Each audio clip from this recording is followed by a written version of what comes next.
examples of potential areas of influence of Japanese confucianism. It says here, resilience and ingenuity developed in local people. In other words, the occupation made the people from that generation to develop more perseverance and creativity in overcoming adversities. Life was tough then, so they have to somehow break through and stay alive. If you can survive this hardest part in life, then other future problems in life may not look so daunting to you anymore. So this would apply to the people of that generation. And because people of that generation will be those who are heavily involved in the nation building of Singapore subsequently. There was also this sense of nationalism stirred within the local people.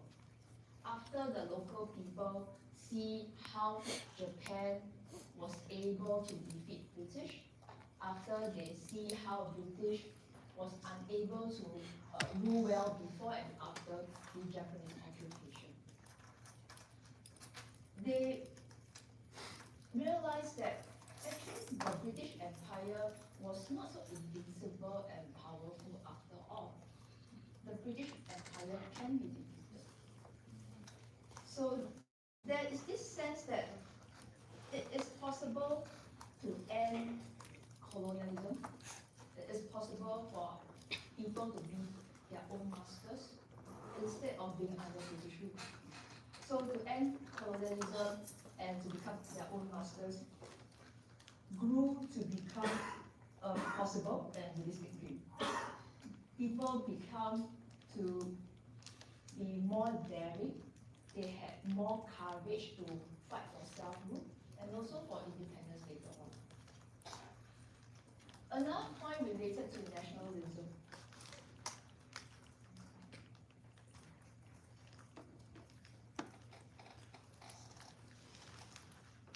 During the occupation, people suffered the same bad things. People went through the same Japanese occupation. So they went through the same experience, they went through the same bad times. This allowed them to create this sense of bond, solidarity, and commonness among them.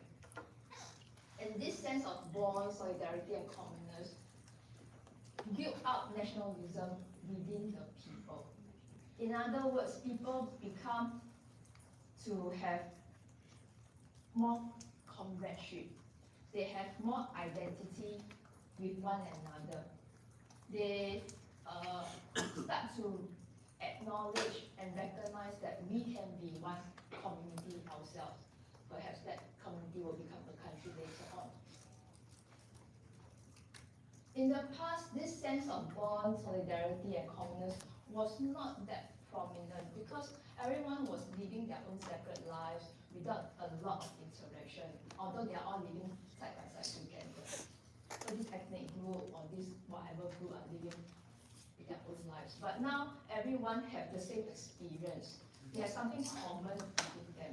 And this may allow this common identity being built.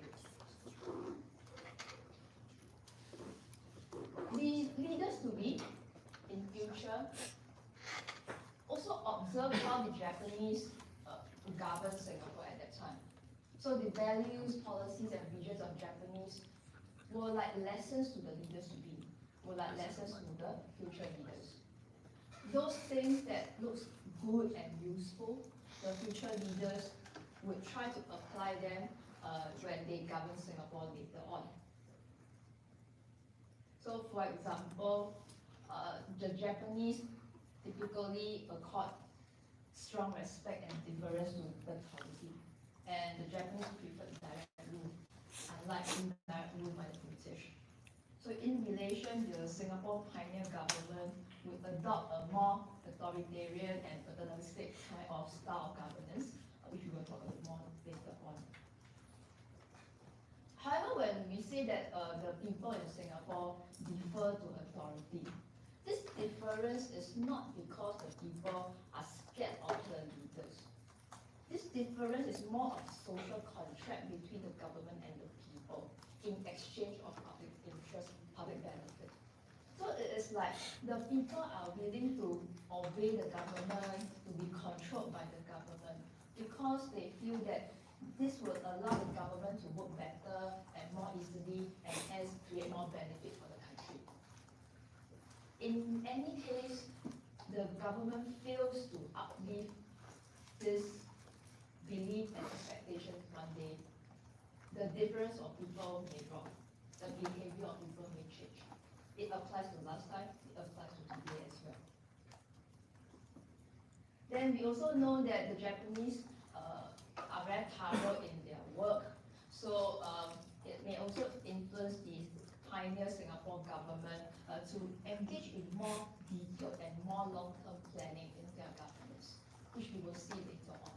This will be quite different from how the British work, because the British tend to use more short-term planning in Singapore. Then, as we always know, the Japanese highly value discipline, and some form of strong discipline can also be observed in the policy making of Singapore, the code of conduct of civil servants in Singapore, the laws in Singapore, the business models in Singapore, etc. Then when it comes to policy-wise, some policies used by the Japanese may be reference points for future leaders of the government. For example, the Japanese insisted the learning and use of Japanese as a common language across Singapore. So this highlighted the importance of a common language and perhaps paved the way of the common language of English being used in Singapore later on. Because when you have a common language across the whole place, whole country, it is easier for the government to communicate, it is easier for the government to control. Hence, this idea of common language would be something useful. Then when it comes to education, the future leaders may also take ideas from how the Japanese adopted unified education system and how the Japanese focus on vocational and technical training. Yeah. So this can be ideas on how to manage education in the future. There are good things that the Japanese have done, which the leaders try to adapt, try to learn. There are also bad things that the Japanese have done, which the leaders try to avoid in the future. So one of the key deficiencies in Japanese rule would be the poor management of currency. Yeah, you may have heard of the banana notes before. If you are interested, you can Google what banana notes means. Essentially, during the Japanese rule, currency was quite badly managed in Singapore. So you have worthless local currency, you have high inflation, you have black markets, you have asset losses, etc. So there was strong discontent from the public due to this. And this would be a so-called alarm bell or a warning to the future leaders that it is really important to have stable currency and robust monetary policies. Otherwise, we will have this kind of discontent repeating. Otherwise, we will have Singapore being not livable like the past. Then there is also this change in popularity of other political factions. Essentially, this point mainly points to the pro-communist. So at that time, due to the Japanese occupation, political factions like the pro-communists became more popular among the masses because they helped to fight against the Japanese, they helped to fight against the war. So they are like a bit like heroes. So people like them a lot because of their sacrifice. And because of this, people are more willing to support their political pursuits after the occupation, which in turn affected the path taken by Singapore and the players involved in Singapore when it comes to the road of independence. After Japanese occupation, after World War II, the British came back to manage Singapore and the region. the return of British was welcome, but Britain couldn't help much in rebuilding Singapore.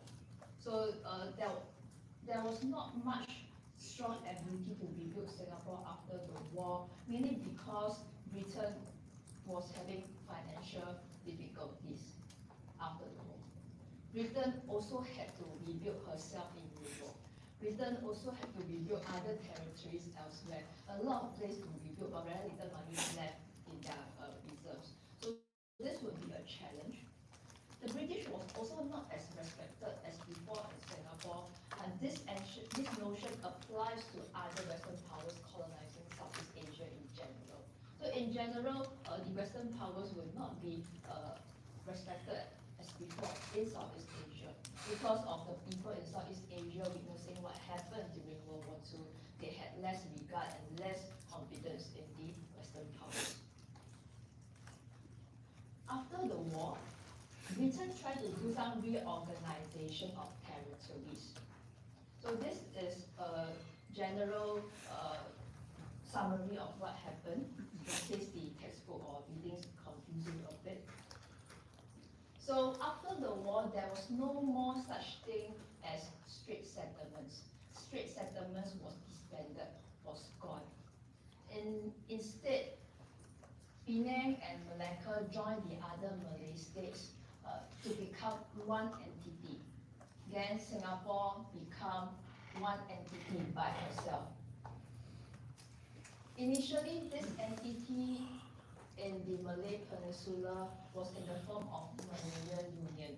But this Malayan Union was not that successful, mainly because this setup involved the Malays and non-Malays having equal rights, which UMNO, the key political party in Malaya representing the Malays, opposed strongly about. So later on, after a few years, a new setup was created. This entity was in the form of Federation of Malaya instead, and this Federation of Malaya allowed Malays to have much more privileges, much more rights than non-Malays. Then this is the timeline.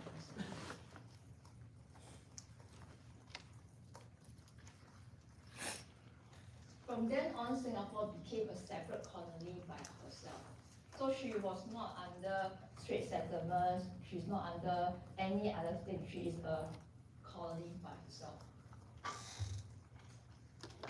The British started to prepare for this post-war governance and this reorganization during the war because they anticipate that after the war, when they go back, right, things will change, people will change, the strategies and the methods used will have to change. So they have already prepared to have the Malay Peninsula being managed as one entity and Singapore being managed as one entity. The hope is that the Malay Peninsula can have a more unified structure as one entity, so that there is more administrative efficiency and military security. It is also to pave the way for this entity to become an independent country later on, since nationalism was already on the rise. Why would the British Empire, or why would Britain want to have the Malay state group as one group and then Singapore on its own?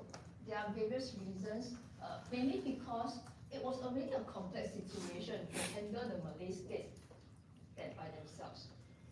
The Malay states each had their own local ruler. The Malay states each had their own local interests and priorities.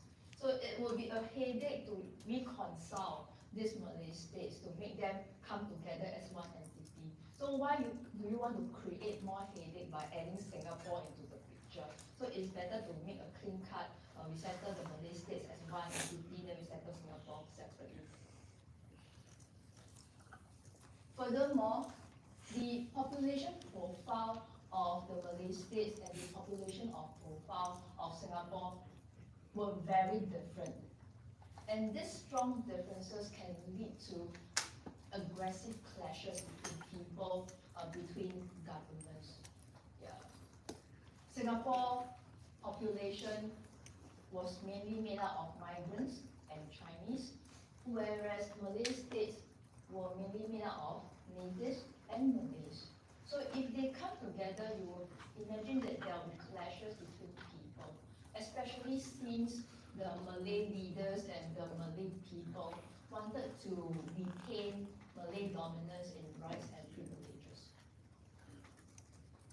If we talk about economics, then there are certain policies used by Singapore which would be very different from the policies used by the Malay states as well. Like the case of free trade and open economy. Since the start of British rule, Singapore had been practicing free trade and open economies. But some places in the Malay states may not be practicing, may not be favoring such kind of free trade and open economy. You cannot force them to come together. And in the end, if you force them to come together, who should compromise and who should give up on what? It would be very challenging. So perhaps they should be handled separately.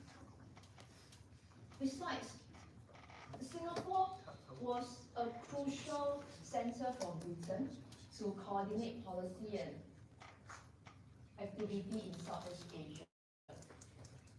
Therefore, Britain did not mind to let the Malay Peninsula get independent first. They can go ahead and be independent. Britain preferred to hold on to Singapore a bit longer so that her interests can be protected more strongly. As another point, at that time communism was on the rise, with more and more people and more countries adopting communism. However, Britain did not wish to be communist. In relation, Britain did not wish Singapore to be communist. Therefore, if Britain remained to have strong presence in Singapore, it can prevent Singapore from pursuing communism. It can prevent Singapore from falling into the hands of communist politicians. So now that Singapore was a colony by herself, it allowed her to have more autonomy, more independence in how to manage Singapore. Since Singapore became a standalone entity, not tied to anything else, so Singapore was governed and managed more independently. When Singapore is governed more independently, it allows Singapore to develop the ability and the mindset towards self-rule and independence later on. Because you are used to managing yourself so much so that you feel that perhaps I should become independent instead of being under some empire. At that time, political consciousness was rising among people. People see the possibility of being their own masters and Singapore becoming an independent country. You also have more local bonds present in Singapore at that time. More and more people made Singapore their home permanently. So regardless whether you are local born, you are foreign born, people began to live a more Singapore-centric life. People began to view matters in a more Singapore-centric manner. The mindset of these people would be highly different from those of past come and go migrants. Because this group of people, now in Singapore, be it their local born or foreign born, they have stronger attachment to Singapore materially and psychologically. They had gone through the Japanese occupation together. They had this sense of comradeship. They feel a part of Singapore. They make Singapore their permanent home. So they want more say in the governance of Singapore. They would want to be more concerned. They care more about their rights in Singapore, their future in Singapore, the well-being in Singapore. It's not just looking at what happens in these few months or few years. They will take a more long-term perspective of their existence in Singapore. It says here that some of the people, mainly the foreign-born ones, they may stay on in Singapore permanently due to choice or circumstances. Some of them may lack options due to political status and their lack of opportunity. So if I may give some example, like for the case of China, at that time communism was rising in China, and the British Empire was worried that communist propaganda from China would flow into Singapore. So the British Empire set the rules such that if Chinese in Singapore go to China, they may be blocked from returning to Singapore. So that time, the Chinese in Singapore would have to make a decision whether they want to stay in Singapore for long or they want to stay in China for long. Different people will make different decisions based on different considerations. Then for some other places like Indonesia and India, the issue is not about this blocking or communism, but something else. At that time, many of these places had political turmoils due to independence movements. So people in Singapore who originate from these places may have challenge or hesitation on whether to go back to their homeland because of the turmoil and unrest. Besides, they also have to make decisions like what the Chinese had to. They will have to decide whether they want to stay in Singapore and join the Singapore independence movement, or they want to return to their homeland and join the independence movement over there. Similarly, different people will have different decisions based on different conditions. Therefore, some people stay on permanently in Singapore due to them wholeheartedly willing to do so. Some of them stay on permanently due to circumstances driven. Whatever the case, they are staying here permanently in Singapore. And because of this permanence, it made a very big difference.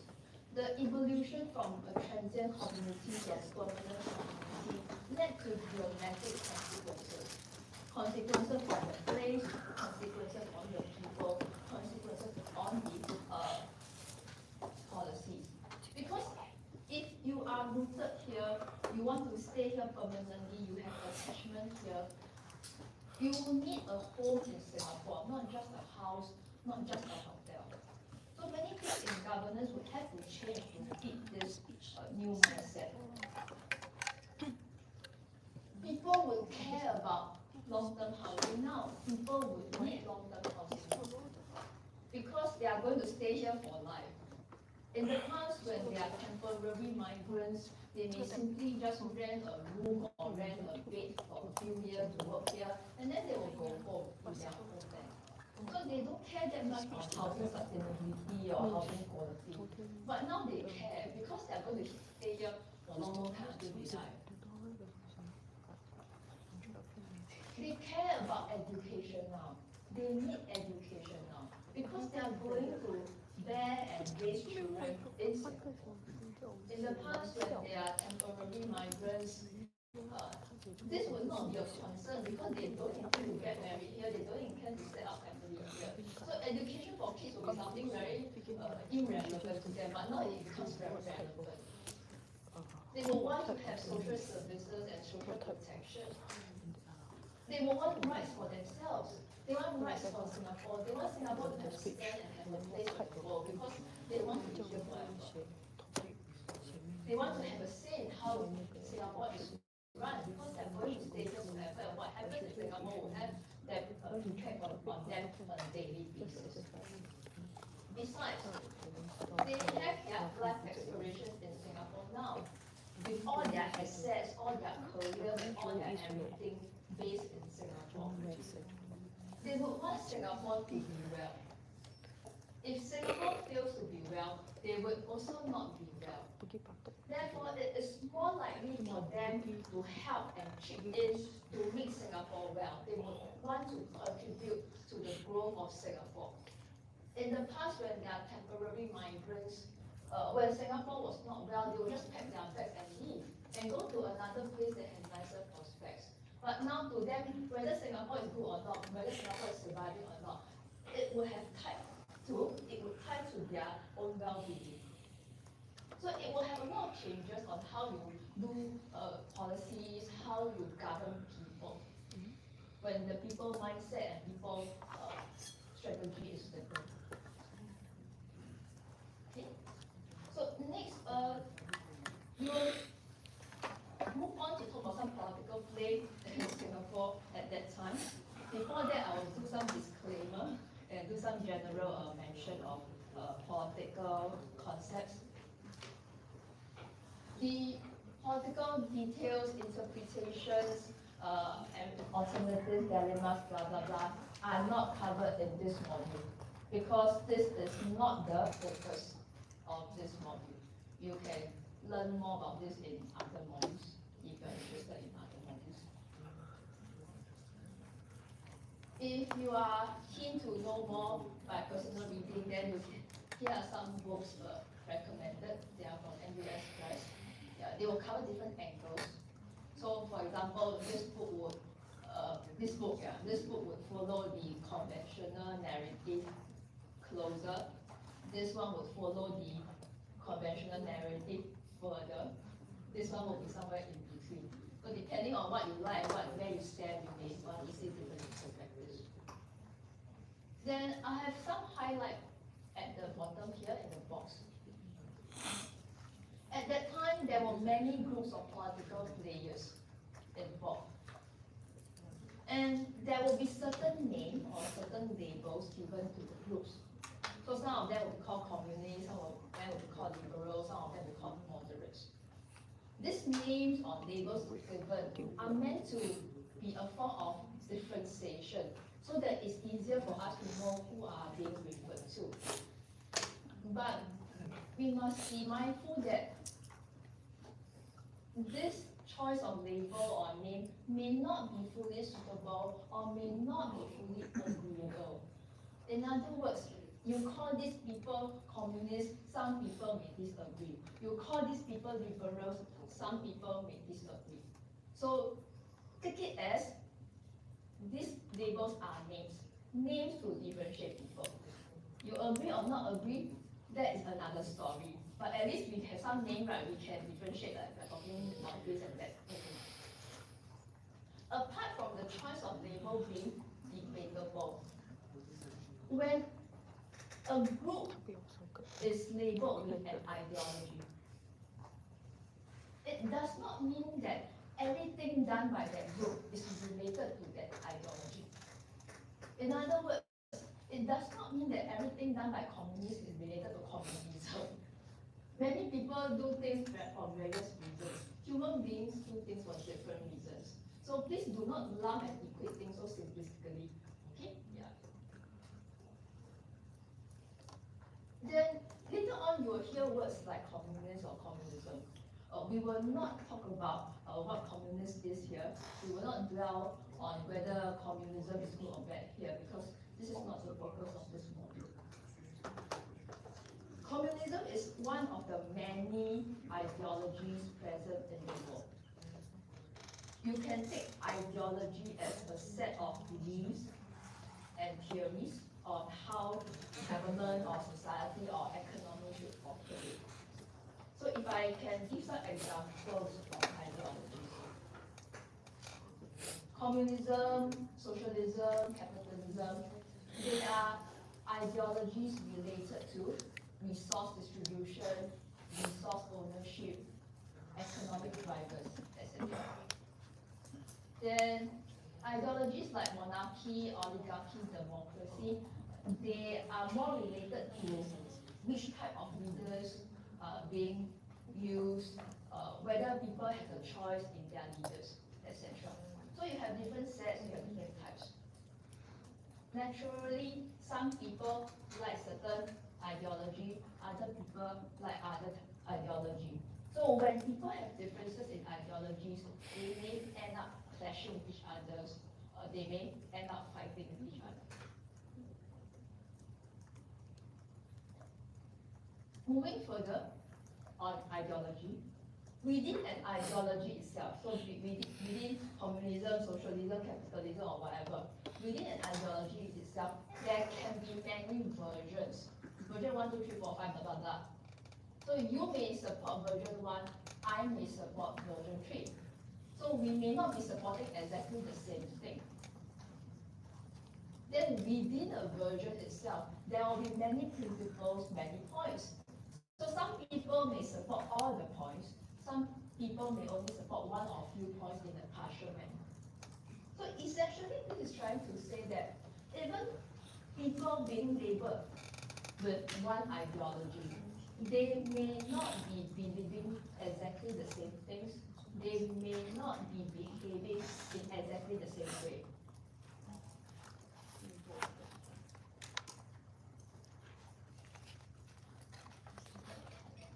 Politics are often prioritized over ideology. In other words, many a time people do things to gain power and control, not because they want to pursue certain ideology. Why would people want to play politics? There will be many reasons. Some people play politics because of survival. Some people play politics because of ambition. Some people play politics because of the space to do good, meaning that they want to do good for the country. But before they can do good, they must find a space, and they have to play politics to find a space. So different people have different reasons.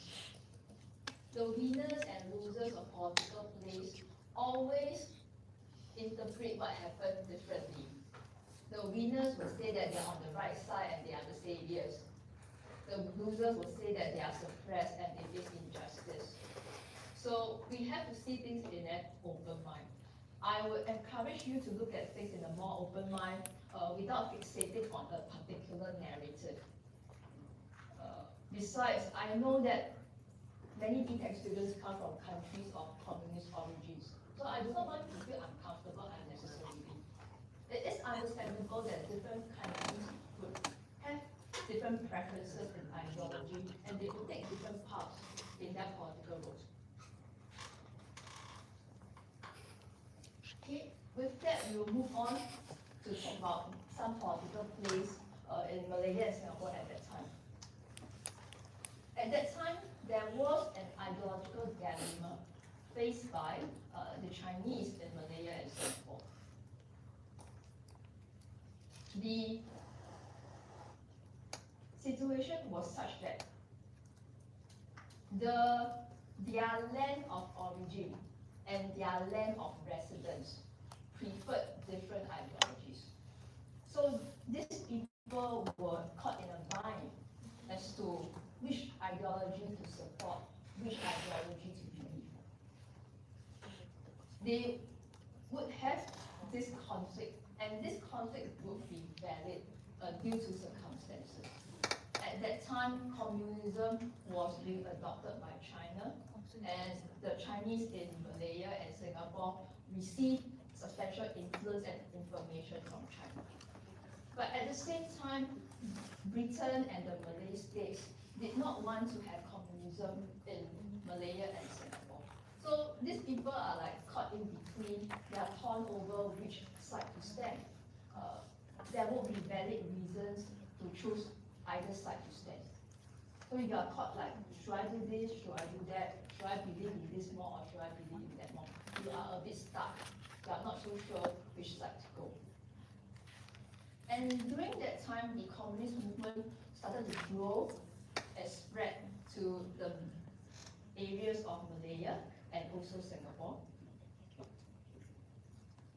As I said just now, the pro-communist was involved in fighting against the Japanese rule, so they have certain positive name among the masses at that time. Another highlight on terminology here, For this slide, you will see this term of pro-communist. The term pro-communist does not equate to communist. It's not the same as communist. It tries to cover a broader scope of many kinds of people. So it covers people like those mentioned here. It can be people who pursue communism. It can be people who agree with one or few points from this ideology. Or it can be people who have no idea or no feeling about communism, but they supported those leaders or people labeled as communists. So I like this leader. I believe this leader. I follow this leader. Nothing to do with communism. I don't even know what communism is. What happened is that conventional narratives tend to lump all these people as communists, which may not be totally reflective of reality. So this slide try to take a more generic approach in thinking. The pro-communist was embroiled in violent conflict with governments in Malaya and Singapore. It was quite serious. The guerrilla battles was as serious as those fight in real wars. So there was a period whereby emergency had to be declared in Malaya and Singapore. The British allowed the Federation of Malaya to become an independent country in 1957, so that hopefully this can help to win the war against pro-communism more quickly. At that time, UMNO was the key political party managing the government in Malaya. UMNO and its allies were anti-communist. So the British felt that if I allow UMNO to govern the independent Malaya, it can help to prevent communist influences from penetrating into the Malayan government. Hopefully, this can be more effective in fighting off these pro-communist factions.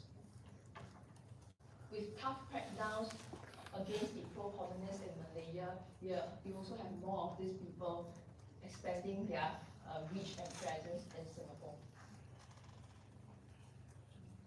It says here that the British government allowed some political participation in Singapore, but the British government was not ready for Singapore to be independent. So there were some elections here and there in Singapore. There were some rights given to people here and there in Singapore. But the British government did not go to the extent to allow Singapore to have independence due to the consideration of her interest, as mentioned earlier on, and also due to the worries and uncertainty of what would happen if Singapore became independent. Here are some of the uncertainties that the British government was deliberating. The British government was unsure of many things. So the British government wasn't that keen or that forthcoming in allowing Singapore's independence that soon. One uncertainty is about its own influence over Singapore. So definitely the British would want to continue having influence on Singapore, or at least having strong friendly ties with Singapore after independence. But the British government was not so sure whether this hope can come true or not. The British government was also uncertain, unsure about the political inclination of people in Singapore, especially the Chinese. The British government can roughly gauge that the people in the Malay Peninsula, in Malaya, had their heart and identity tied to the Malay states and the Malaya in general. Therefore, the British government was more willing to let Malaya get independent fast. But for the case of Singapore, the British government really find hard to gauge the thoughts of people in Singapore, because the loyalty of people in Singapore was not tested before, was unknown to them at that point. I'm not sure whether they will support these people more or that people more. I'm not sure whether they will support this power more or that power more. In particular, there was worry that the Chinese in Singapore may eventually turn Singapore into a subsidiary of China.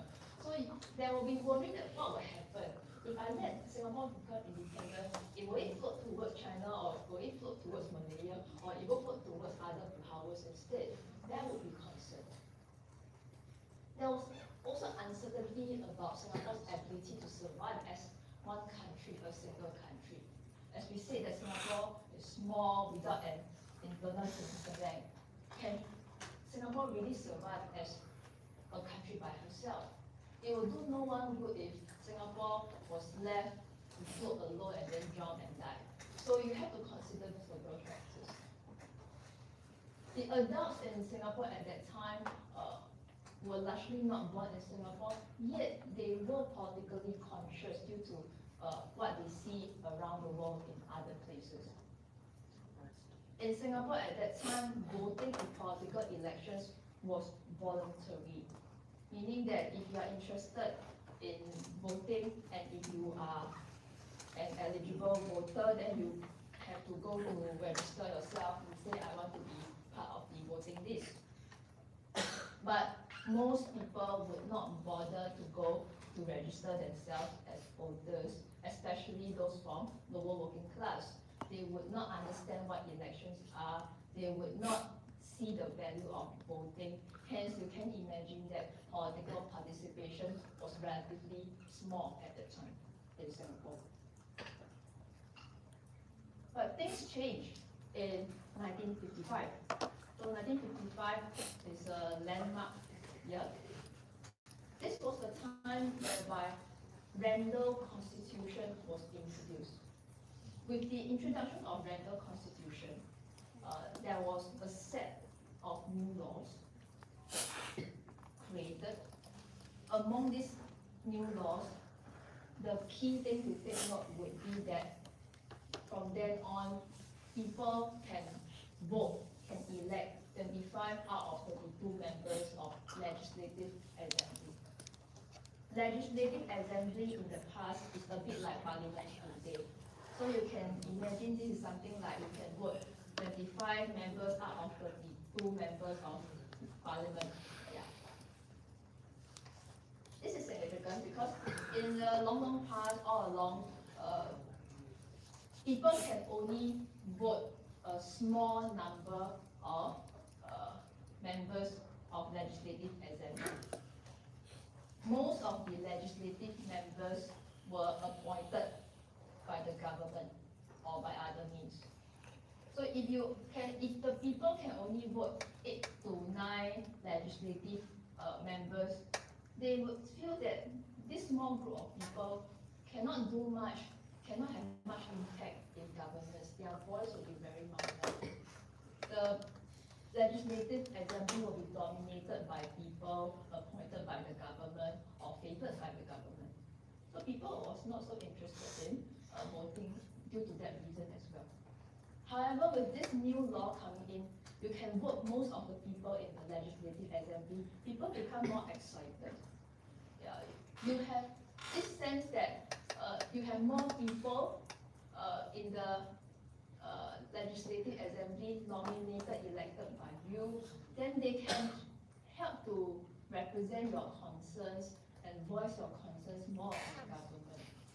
So people are more excited to see that maybe my vote can count now, my vote can have some impact due to this strength in numbers.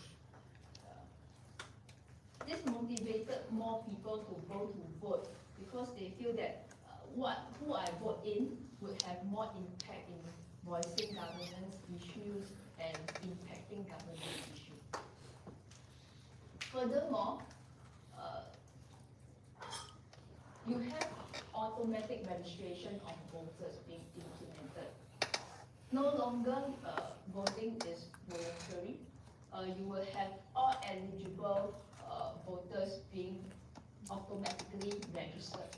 So people need not go through the hassle or trouble or headache to personally go and register, I want to be a voter. Everyone will be automatically registered as long as you are eligible. So if you are eligible, you will be informed that you can go and vote on that day. So it is more convenient for people, and people are more willing to vote during this particular election. The automatic registration makes a lot of difference because it caused the electorate to increase by 4 times. Last time when voting was voluntary, you only had that few little people voting in elections. But with this automatic registration, the number of voters increased by 4 times to 300K. And more importantly, most of these new voters are from lower working class. The new leaders, the new age leaders, surface real concerns of the masses. So the upcoming, the more progressive leaders coming up, new and fresh and young, they convey or voice out what people really care. So the voters feel that, oh, these new age leaders understood my problems. These new age leaders really care for me. Many people, especially this lower working class, voted in support of such new age leaders. That's why it says resonated with the ground and gained support. It is unlike those traditional politicians. The traditional politicians were usually wealthy and English educated. They usually have links with the government or the British. So you can imagine that they are quite out of touch with the masses. Before this new law coming in, they were the one being voted in as legislative members. They were the one being appointed in as legislative members. So they are very used to the old way of campaigning. They focus on the middle class and upper class people. They forget that now most of the voters are from the lower working class due to this change in law. So they still use their old method, their outdated method in campaigning, in canvassing support, which in the end backfire on them. They fail to recognize that this would be the key people that you can get votes from. Even you can get all the votes from the middle and upper class people, it would not be enough to win the election because the majority of the voters come from lower working class. And now the lower working class are mainly supporting the new age politicians instead. And because of this, this election created a rather dramatic outcome. So dramatic.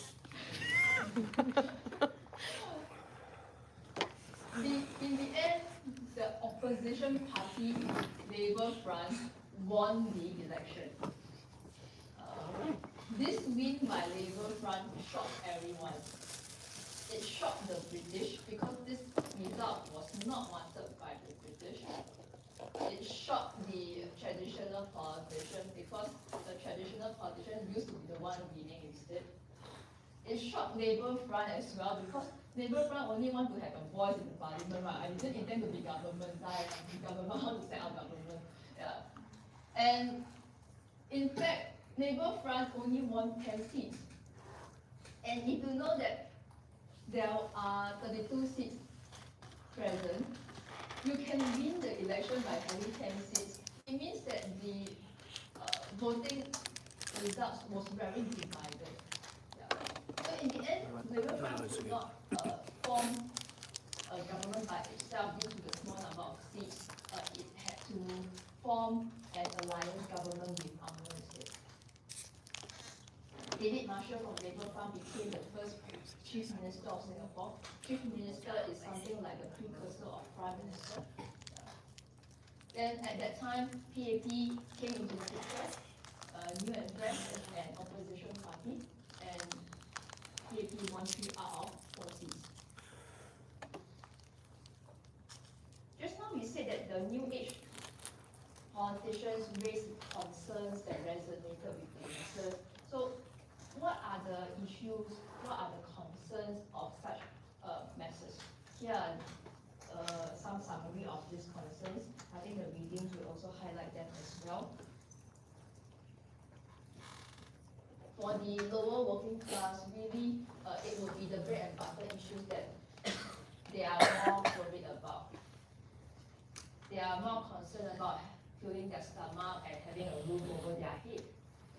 Those more altruistic things like independence and citizenship will be very far away from them, very secondary for them. To them, if I can fill my stomach, if I can get job, I can get housing, I can get education, then my life will be quite fulfilled already. But unfortunately, at that time, these aspects were not well fulfilled for them. So, for a case of employment, there was quite serious unemployment after the war.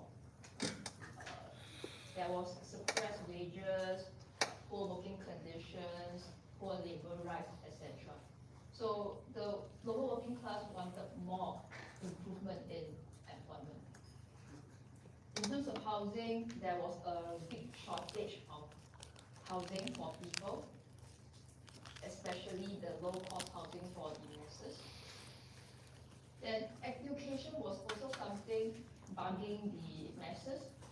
If you think that rich people care about education, actually poor people care about education even more. Because poor people would not want their children to follow their footsteps and lead the same hard life as them. So education would be the only way or the key way to escape the poverty cycle. Having good education will be the key way or the only way to improve social mobility and get career prospects. So to them, if their children cannot get good education, they will be very nervous, they'll be very angry. So at that time, the British did not build enough schools to cater for the people. Yeah, so people have not enough schools to go to. In the end, the community tried to build their own schools to cater to the children instead. However, these schools created by the community would have insufficient funding, insufficient facilities, poorly trained teachers, etc. What makes the people most angry would be that the certifications given by this community kind of schools were not recognized by the government and the university.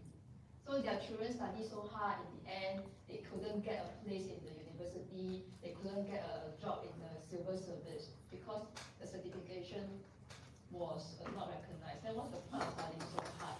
So they have a lot of anger, and this will be the main issues that the lower working class would want to address. There were also other issues here and there by different groups of people. For example, more and more people are unhappy about the British rule due to its disappointing governance, due to its discrimination of local officers in the civil service, due to its subversive approach to pro-communist crackdown, due to its prevalent corruption, whatsoever that you can think of. Then at that time, people also have a greater sense of nationalism, they have greater hope for independence. They want to stop a British rule, they want to be an independent country in Singapore. Some people also have issues about citizenship because you have many residents, many foreign migrants who had been living in Singapore for a long, long time. They already decided to keep Singapore as their permanent home. So they hope to have rights and status similar to citizens. They hope to be citizens of Singapore. At that time, they were not allowed to be, so this is more of their hope. Then some of the issues will be group specific. For example, the traditional politicians were not being well liked because they are out of touch with the masses. Then also, I would say that there had been long-standing distrust and discord between the British government and the Chinese masses. So the British government was not trusting the Chinese a lot. The Chinese was also not trusting the British government a lot, especially after World War II. Due to reasons abound, for example, many Chinese were unhappy that the war crimes committed by the Japanese were not given sufficient prosecution in Singapore, so they find it unfair. Then the Chinese also preferred their own way of education, so they resisted the British way of education. Then some Chinese also feel pride in the political movements in China, which definitely would cause the British government to feel uneasy and threatened. So there are a lot of things here and there cumulatively causing this war of distrust between these two groups of people. What reflections can you have from this 1955 election? Some of the reflections mentioned here are actually applicable to last time and today, basically all kinds of elections that we see.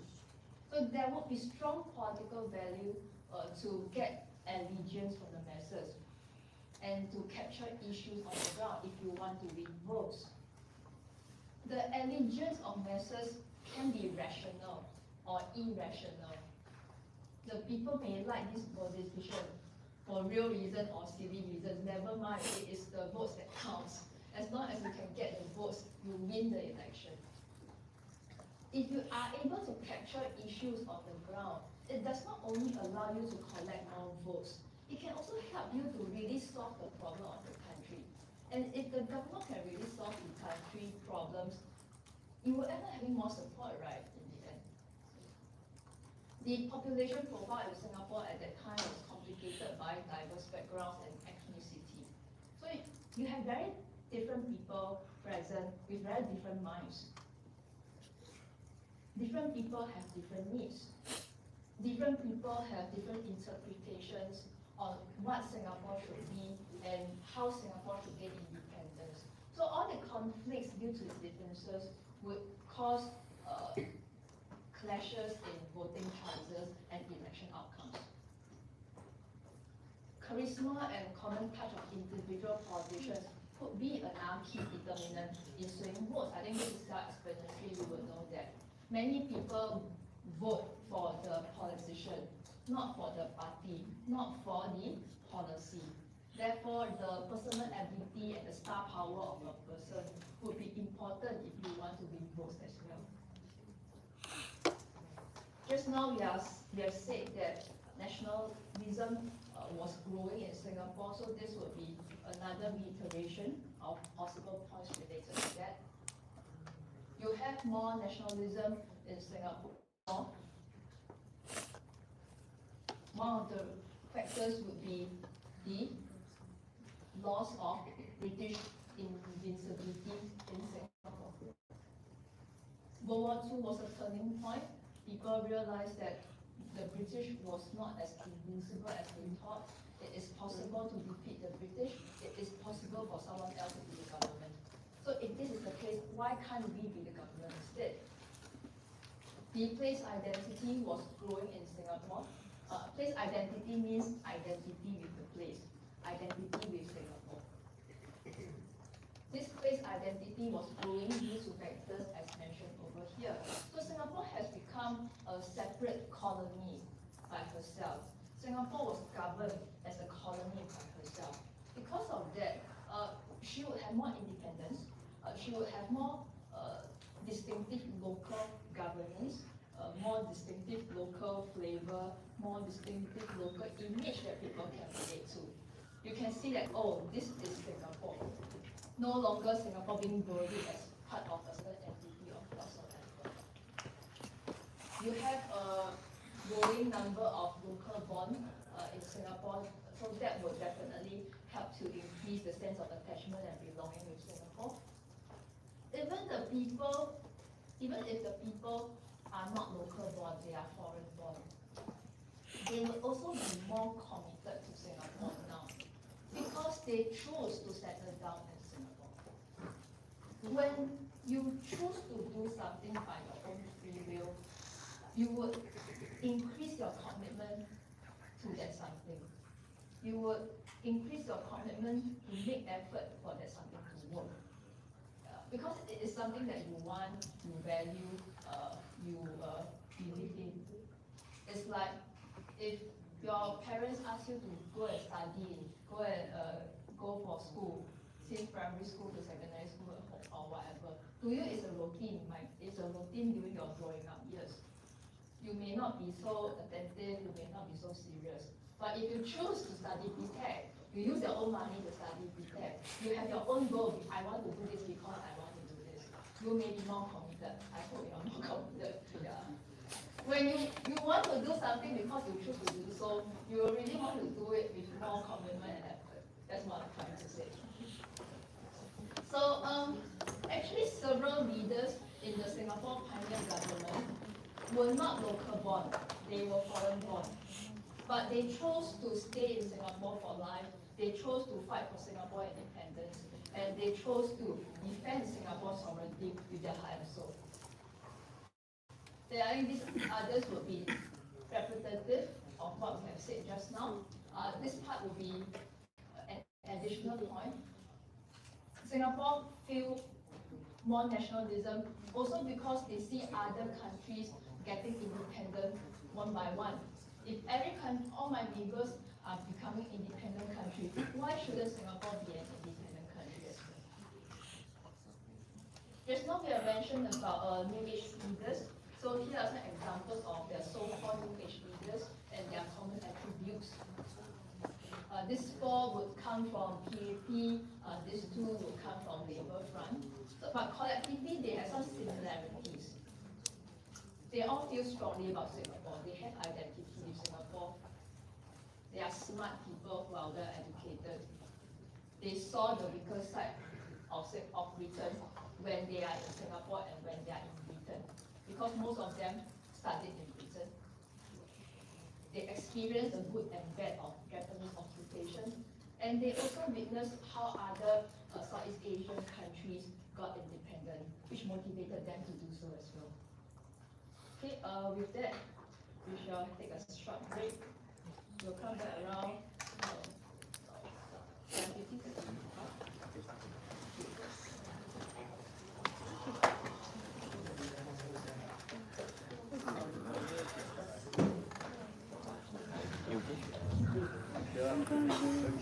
Huh? Are you okay? Yeah.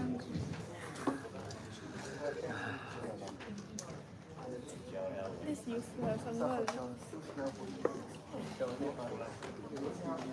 This one's like low-key because it's boring. There's always been history. No, there's more history fight. How's Monday's class? I saw it's damn long, right? It's like 66 pages. Right? Wait, oh yeah, I didn't print the notes for you. Yeah, no worries, no worries, no worries. Not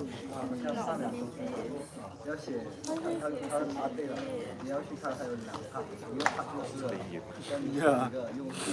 it's like damn long. I don't even remember what I learned. Monday class is long, one. Nothing is short for this sem. That's true. How's the GA? Yesterday, the ICQ? I think it's okay.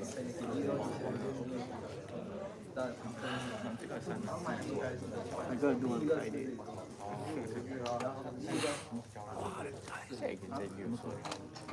Hey, it's the same one, right? Very well. Sure. I don't mind. I don't mind, but I think our tutor a bit lost, right? The what? Our tutor a bit lost, like you will talk a bit, you will talk. Yeah. Very naggy. Yeah.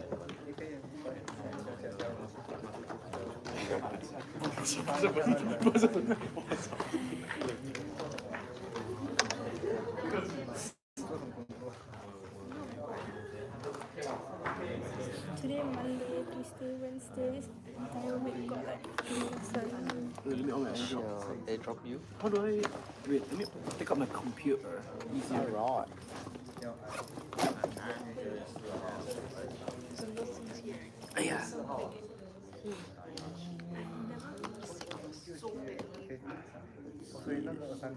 I guess I should take a while. Let me on my computer. Yeah, I feel I like think human that's today. when the library, right? It's dead quiet. I on my com, then it's the sound. Not human. Every stare at me. I was like, shucks. I slept for a week. That was the most embarrassing thing. I was so sick. I slept. Everyone stared at you. No, no one stared, but like, everyone knew it was a Mac sound. The mix sound. Oh, it was like, all time, right? I shut down my computer. No, my computer be over. Takes a while. Yeah. Still stuck here. Okay, now I see the difference between the gens. Yeah. But looks nice though. It still look kind of modern. Yeah. Still quite thin. Relatively lah. Huh? Yeah, true. Okay, I am Gerard. Hi, Gerard. Hi. Yeah. Thank you, sir. Oh, that was loud. That's the sound for Adrian. Yeah. Wow. That was loud. I hope it's the same.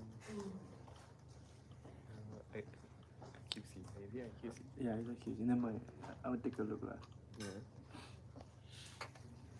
No worries. Thanks, man.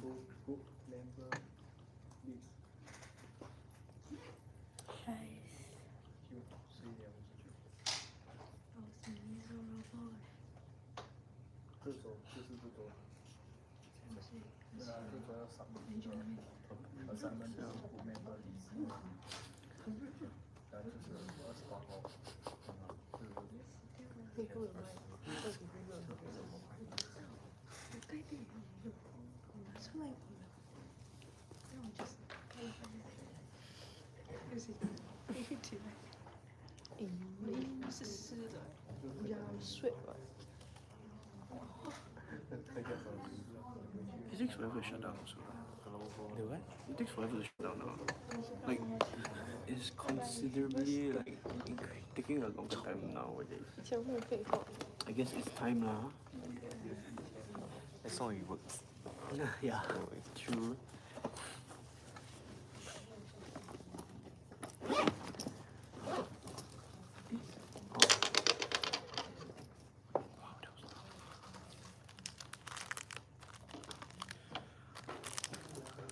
Dude, no way. So many steps. You want? I Trying, see you like trying to clear it out. outside. I don't know. I don't know.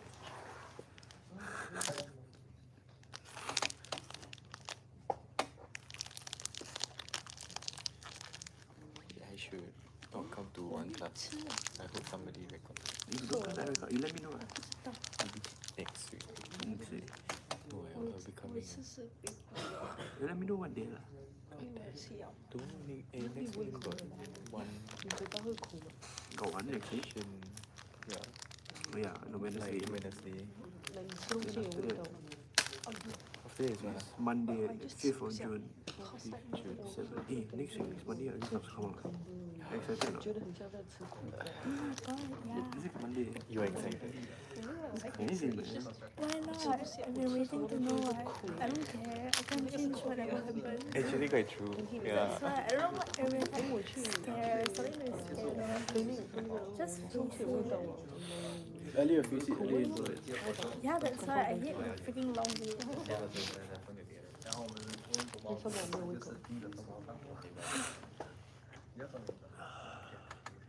What the hell? I'm zombie now. Playing the game. It's ridiculous.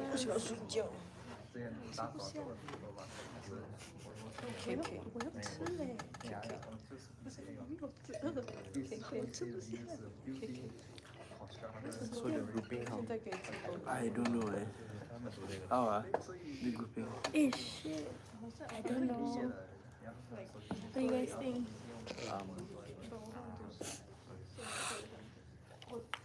It's only 4, right? By 28. By Sunday. Just because you were quite. No, 刚才我查那个but it was P yeah it's because of Either also what form a 3-member group. so like 我这个星期都没有 Yeah, 去 3, 2, but like no this week lah need to no get like one it's more because person. term Three, then need to have one.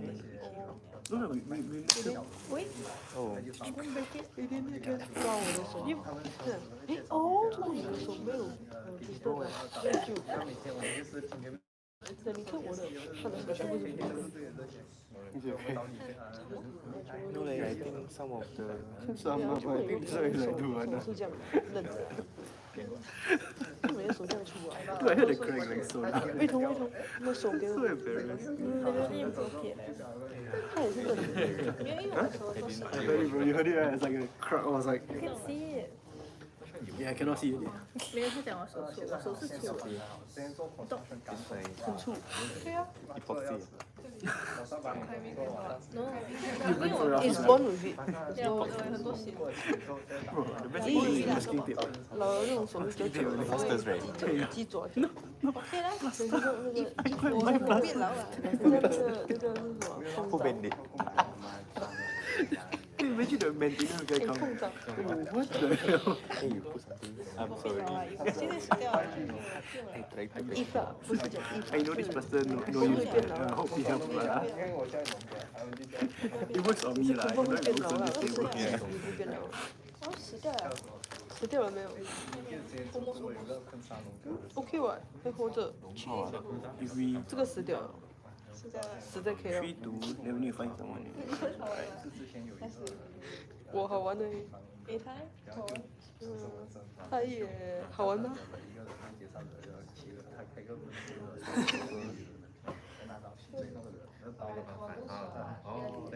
我感觉我也是有病啊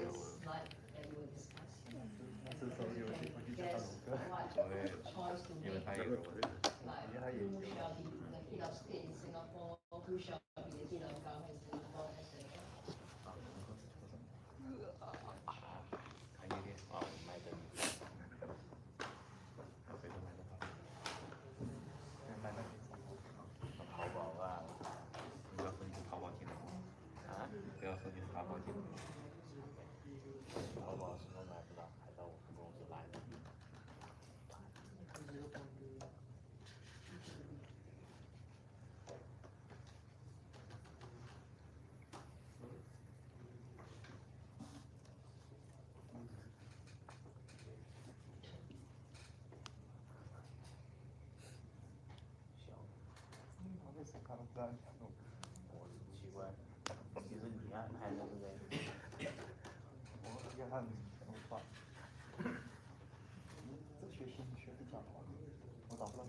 Alright, we shall start. In lesson 2, we did mention that the current Singapore governance model inherits from the Westminster model of Britain. So since we are in this topic of government setup, let us look at the application of Westminster model on Singapore today. So in the Westminster model, there would be a head of state who performs ceremonial role with some reserved powers. In the case of Britain, the head of state would be the king or the queen, depending on the gender of the day. Then in the case of Singapore, who is the head of state? In UK, it is the king or queen. Then in Singapore, who is the head of state? Before you say what the way is not you can Ceremonial role with some reserved powers. Ceremonial, for sure.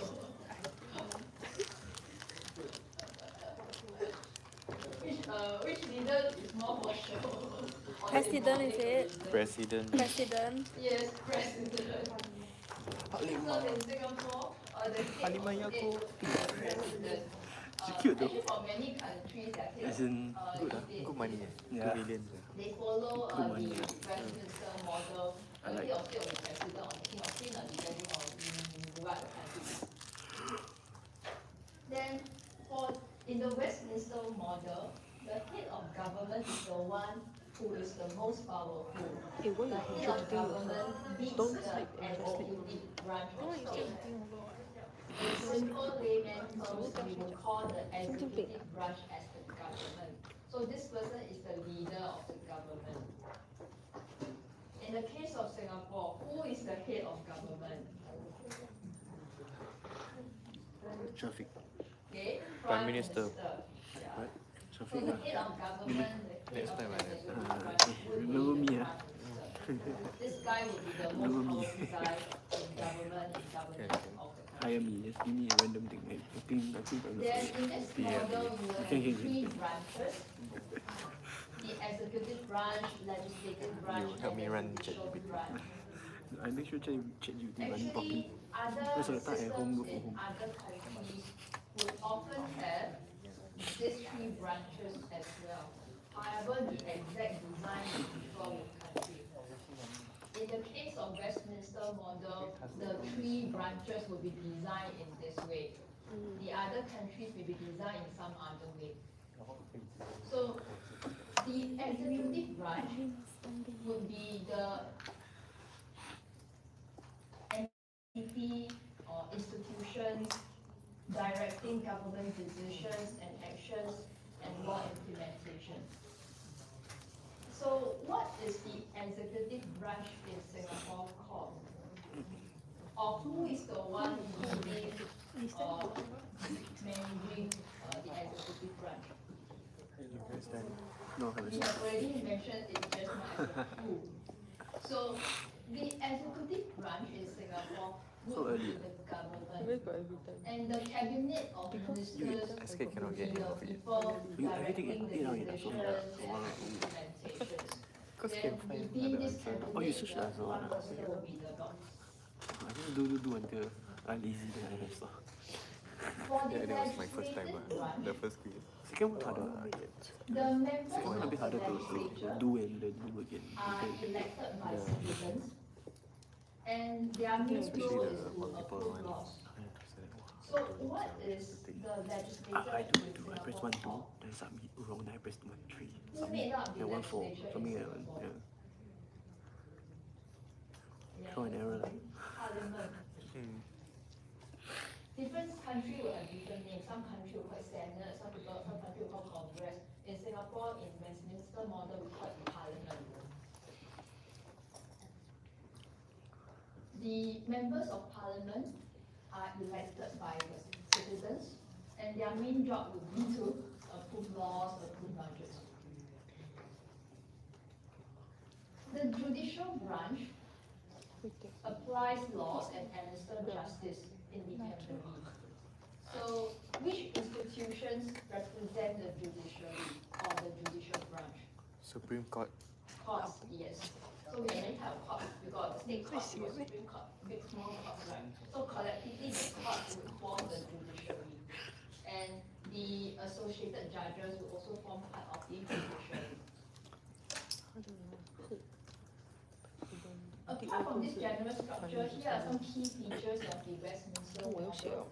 It says here that the court executive will have strong control. The court executive will refer to the cabinet of ministers. So in this case, it is trying to say that the cabinet of ministers had a lot of power and control in governance of the country. There is separation of powers. So you do not have one person or one entity having all the powers. There is separation of powers. Each of the three branches has its unique branch of powers. Each of the branches has its jurisdiction. So there would not be one branch having all the power like a dictator. You separate. Executive branch has some power, legislature has some power, judiciary has some powers. However, this kind of separation of powers is lesser than some other systems in the world, such as the US systems. There is less because, as you can see, there is some overlap here. There is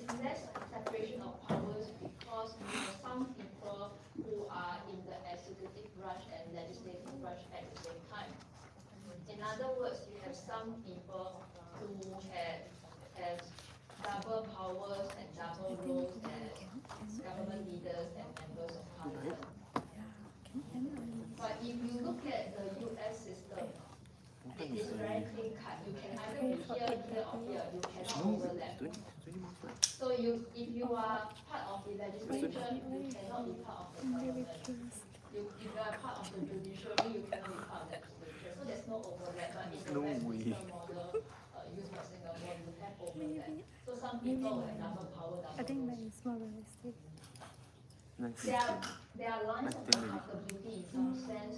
So the different areas or different people in government have to be accountable towards what they have done or what they will be doing. Then we left at For example, the government would have to explain and justify its decisions and actions to the parliament, the legislature. That's why you see during the parliament session, some person will be asking questions in the parliament, then the government representative will come up and make explanation and justification. Another example would be that if the government breaks the law or do something illegal, then the government will still have to face 2.8 minutes. consequences from 2,807 minutes. We forget to off. by right. They are not Off the thing. towards legal. They read. Then Okay, it's like, also what this the hell? feature called first past the post motion. What does this try to say? This is How being can go? practiced I spent in the 2,000 Westminster minutes. model and hence in Singapore as well. 60.8, not that one. If I can give an example. Not acceptable. During elections, when we are voting for a candidate for the seat, like the parliament seat, you may have these results being created. Candidate A won 40% of the vote, B 32, C 38. In the Westminster model, the person with highest amount of votes would be the winner. So first past the post. So this guy would be the winner and this guy will get the seat. But in some other systems, this guy would not get the seat automatically. Because this guy only wins the 40% of the votes. In other systems, if you win 40% of the votes, it means that the majority of the voters object and reject you. You never get the majority vote, right? You only get 40%. So most people hate you, so you're not supposed to be the candidate. Then in other systems, what they will do is that they may have more than one round of voting, or they may have other additional process or procedures in order to find and determine the final candidate. But in the Westminster model, during the first run, as long as you get the highest votes, regardless of whether it's over 50% or not, you are automatically considered as a winner. Although Singapore adopted or inherited the Westminster model, the current Singapore government would not 100% replicate this model. It would make some modification to fit the current context and the local context of Singapore. So for example, in the Westminster model, the MPs, members of parliament, these people are supposed to approve laws and budgets, to voice concerns of constituents, to write letters, to support community campaigns, etc. That would be the main role of MPs in the normal model of government. You can go off already. Your phone I pass you next week. Would have additional Next week I role pass you your phone. as municipal You record managers, there until next week. meaning that they also have to take care of the Huh? daily Your phone got battery maintenance of the state through your town councils. 69 They have to manage your estate, so they are municipal managers as Try well. next week. Not just as a legislator, Next they week. have to act the Help role me, of right? municipal Monday, manager. Next. This will be a difference in Yeah, Singapore. Monday. Why You record on this your YouTube various channel. reasons that you can think of. Then at least got a Then whole record another there. difference or local modification in Singapore would be that You send Singapore me a has YouTube this system account. called You GRC, can change password, then like just give me a random one. Group Okay, okay, Representation If I Constituency. log into YouTube, right, I can watch all those key shows. The, I got all the big Essentially, sharp. when you Right, I'll have this, click but everything. I don't use that one as my main account. Dang it. voters I subscribe to all the are big sharp. supposed to Go vote Mainland. a group of I don't mind. candidates How to take care of a or kid. a group of constituency as What a to do whole when your wife package. is pregnant. Instead of voting one candidate per constituency I need individually. new content. So if you vote for one person, you must vote the whole group After of your kid people come out, together right, as that's the one only vote content and you'll be conduct watching. those together. This would be some You unique don't Singapore. have. Then Singapore also have Next MPs time, you close your ears, right, that if you get who big are sharp. who are Barney appointed, will grow. not elected. As you can see, under the concept I don't know of what to keep, bro. legislature, the members your of future self. parliament would be Probably elected will. by the people. But Singapore will have a certain type or certain types of MPs being appointed instead of elected. For example, you have your nominated MPs being appointed instead of elected. You have your non-constituency MP being appointed instead of elected. So other countries using Westminster model would also have their own modification.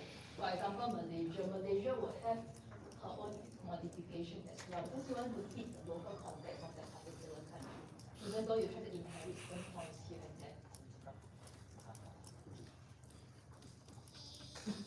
Now, we move on to talk about the other election after 1955. So before the break, we talked about the 1955 election, which is significant. Now we will talk about the 1959 election, which will be even more significant. So in the case of the 1959 election, the winner will be PAP, the People's Action Party. And at that time, it says here that this victory was facilitated by a calculated alliance between moderate faction and pro-communist faction. Essentially, there were two factions in PAP at that time. One faction led by Lee Kuan Yew and one faction led by Lee Chee-yong. Some people may call Lee Kuan Yew's faction as moderate. Some people may call Lee Chee-yong faction as pro-communist. As I said, these are all labels. Labels may be debatable. If you fully disagree with the labels, never mind, you just need to know there are two factions. Don't care the names, okay? Yeah. The important thing to note is that these two factions have the same goal of ending British rule and achieving independence. But they are very different. They actually have opposing ideologies, objectives, approaches, etc. So essentially, they are not compatible with each other. They are not compatible to work together as So at least minimum 40 million. but they still came together. Because Lee Kuan Yew was a very pragmatic, a very practical person. He wanted to win votes. Okay. Oh, I just realized kids video don't At have that time, comment section. we have said that Comfort the parent. the key number of voters came from lower working class, and many of them were Chinese as well.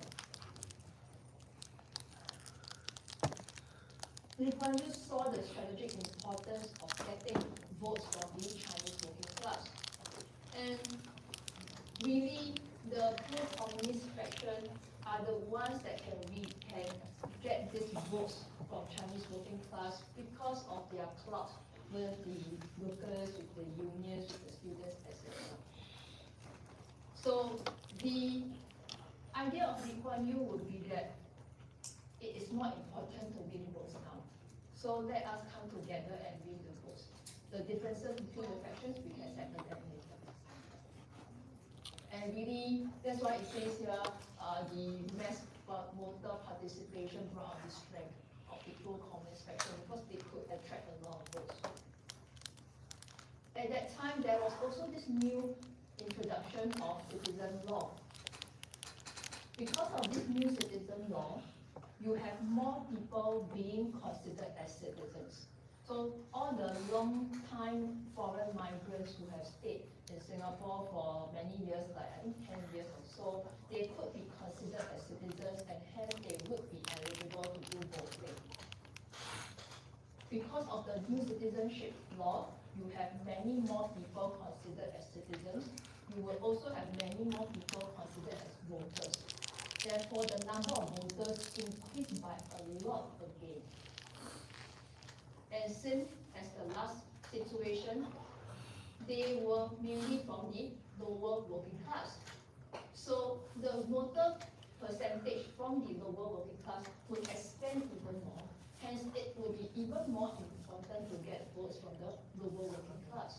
And that was also one reason why this calculated alliance was formed. PAP won the election, 43 seats out of 51, which is a very respectable result. And Lee Kuan Yew became the first Prime Minister of Singapore. The significance of this election is not just about the victory of PAP, but also the role of the government after that.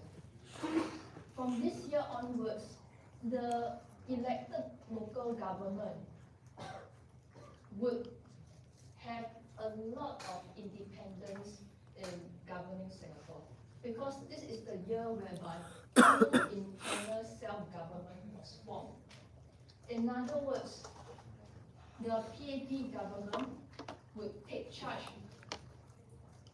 of much of the internal affairs in Singapore, with only things like foreign affairs and defense being under the British. So Singapore was having like self-government in some sense, although Singapore was not independent yet. Whatever the case, the start of full internal self-government marked a step nearer towards independence in the future. It also marked the beginning of the modern economic development for Singapore, because the way of governance was greatly changed by the PAP government. With internal self-government, Singapore was given autonomy, independence in most or much of the local affairs. The PAP pioneer government created many long-term plans and many new institutions, and many of these plans and institutions and policies are still having impact or are still functioning today. With regard to the last point, due to this period of internal self-government, Singapore had the chance to grow and develop more independently, while still leveraging on the military support and other key support from the British. So you are trying to become more independent, you are trying to make your own things, have your own say. But while you are doing that, there is still Britain there providing some support at the back, here and there. Singapore was considered to be an administrative state first, and then a political nation. In other words, Singapore focused on managing Singapore, the place, as a pseudo country first. The political aspects, like who would be the top controller of Singapore and whether Singapore would be independent or not, all these aspects were put aside for the time being. Singapore focused on how to manage the place, the local places. So the PAP government would focus on managing the local place of Singapore, would focus on setting up public services, would focus on developing the economy, would focus on organizing social engineering, etc. During this period of self-government. Later on, when independence came, then the PAP government will look into things like foreign rights and recognition, a common national identity, true citizenry, etc. You can say that Singapore entered industrialization and nation building first, before she became independent. Many other countries experience the other way around. They would have independence first, and then they go on to build that nation. They go on to build industrialization. So Singapore is like the opposite when it comes to the development phase. When a country has independence first, it often cause bloodshed, which would lead to pain and loss. Because you will have people fighting war and battle to get independence, right? Yeah, in order for independence to come. So for countries that have independence first, they would have bloodshed, they would have pain, they would have loss. For countries that has independence first, they would have a strong overhaul of systems and infrastructure. They would have structures, systems and infrastructure built from scratch because you have a total change in government. When a country has independence first, they will also have a change in leadership dramatically. Normally, why you want to have independence? Because you hate the previous government, because you hate the previous way of doing things. So you will have a drastic change in leadership, you have a drastic change in systems, you have a drastic change in infrastructure. Also, when a country has independence first, the newly born country would have to face foreign powers. These foreign powers may try to take advantage and bully the newborn country, or to exploit the newborn country, or to invade the newborn country.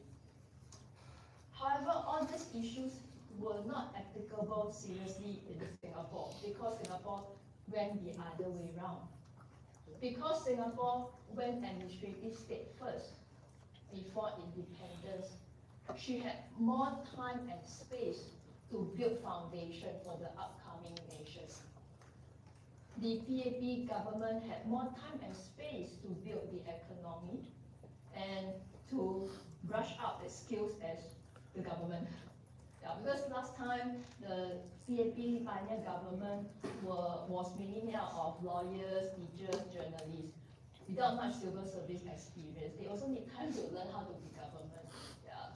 So this is the time to learn, and this is the space to learn. The PAP government also had the time and space to acclimatize the citizens, to bond with the citizens. So before we become independent, the government can get use of the citizens present, and the citizens also can get use of the government, or this is the government that we're going to have next time. So we get to learn each other, we get to be familiar with each other, instead of suddenly the door opens, here we are supposed to be together.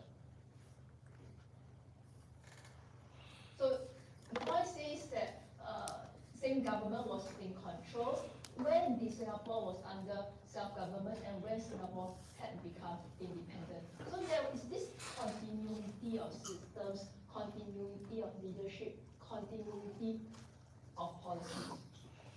The leaders Singapore had before and after independence are the same. They are the same PAP group. The policies used by Singapore before and after independence are mainly the same because they continue from self-rule to self-government. So there's more smooth and continuous transition. By the time Singapore became independent, there was less chaos, less disorder, because you would need to have a very major overhaul, major change of what's being done. For the case of other countries, it will not be the same. Normally, they will not have the same kind of leadership, same kind of system, and same kind of policy. Now, we will talk a bit more about the merger between Singapore and Malaya. So, defection led by Lee Kuan Yew wanted to have Singapore being independent through merger with Malaya. However, defection led by Lim Chin Siong opposed to this mainly because the Malayan government was anti-communist. So this faction was worried that the anti-communist Malayan government may make life difficult for them. They are also worried that they might not be able to pursue their political ideology or other motives that easily in future. The conflict or clashes between the factions in PAP intensified to the point that the PAP broke up into two. So the pro-communist faction left PAP to form another political party. The faction led by Lee Kuan Yew stayed on and pursued merger. During the negotiation of merger, several key stakeholders would be involved, and different stakeholders would have different interests. It says here that one stakeholder would like to obtain larger market to stimulate growth and hub economy. Do you think that this stakeholder is Britain, PAP, or UMNO? PAP. So PAP wanted to have a larger market for Singapore to stimulate growth for Singapore. PAP wanted to be in power in Singapore. PAP wanted to pursue its ideology in Singapore. PAP wanted to grow economy in Singapore. So this would be something that PAP would be interested to have. Why would merger lead to larger market? Okay, so the thought of PAP was that Singapore is very small, with very little customers. If Singapore goes into manufacturing and produce goods, there would not be enough customers in Singapore to buy the goods and make the economic grow. If Singapore merge with Malaya, Malaya is very big, then you can consider customers in Malaya as local customers as well. So Singapore can also sell goods to people in Malaya in the capacity of local customers. So this may be a way to improve economy of Singapore. Then it says here that a stakeholder would want to protect native culture, native privileges, and native erosion from erosion. Do you think that this stakeholder will be British, PAP, or UMNO? UMNO, yes. So certainly UMNO representing the government of Malaya would want to defend the interests of natives. They would want to have more presence, more rights for the natives. They want to prevent Chinese aggression and Chinese ambition from overwhelming Malaya. Then last but not least, if this is the case, then naturally you can imagine that the last one here would apply to the British. British would want to safeguard economic and military interests with a friendly Malaysia. So Britain would want to have her benefits retained in this region, would want to have influence in this region, maybe in a capacity of a friend or ally. But if we can have nice relationship, that will be good for both sides. So these stakeholders may have different interests, valid from their standpoints, but all of them had one common similar interest. All of them wanted to keep pro-communist influence under control. They all want this to happen due to different reasons. But all the different reasons all point to the same thing. They want to prevent other political factions from threatening their positions and obstructing their plans. So the pro-communist influence may threaten their positions in whatever case or may obstruct their plans in whatever case. So they collectively would not want to have too much of such influence here. So this is just I'm going to reiterate what I've said about the larger market. Why Singapore government, why PAP wanted to have merger to create a larger market?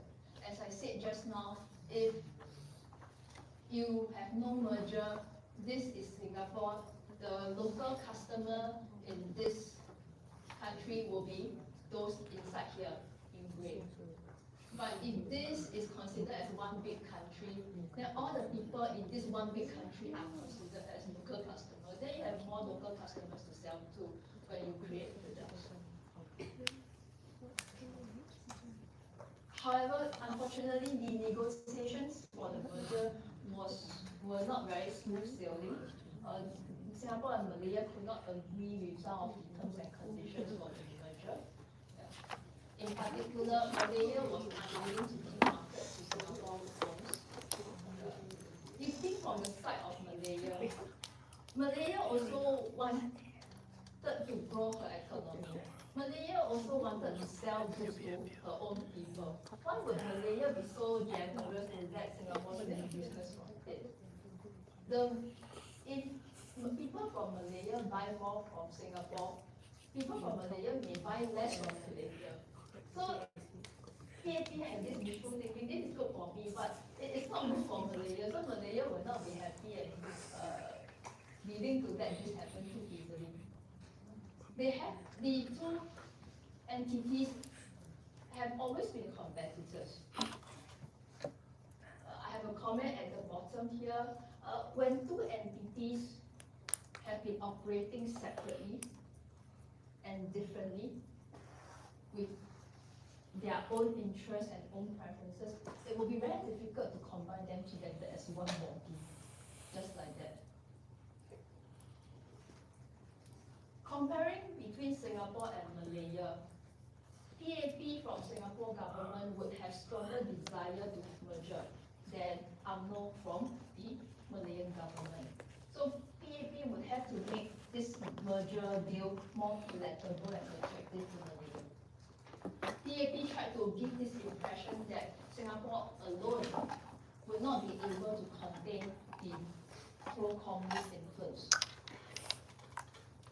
It would do the Malayan government no good if the pro-communist influence grow too much and threaten the Malayan government position.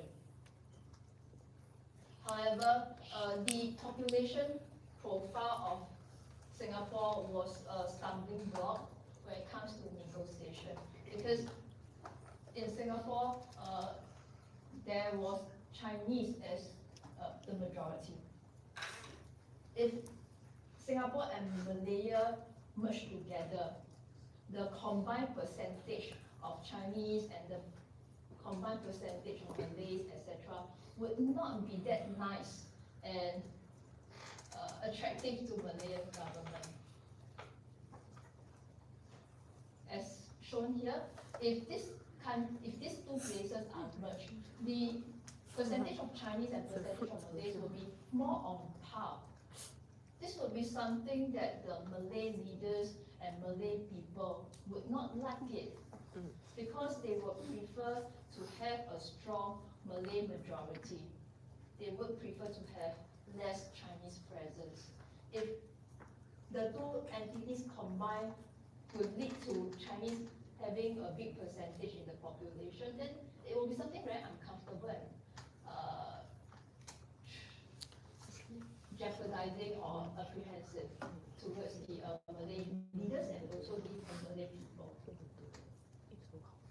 Then how can you overcome this problem? In the end, the solution was to rope Sabah and Sarawak inside. Yeah. So if combining these two would cause Chinese percentage to be quite high in the overall country, then we wrote in these two.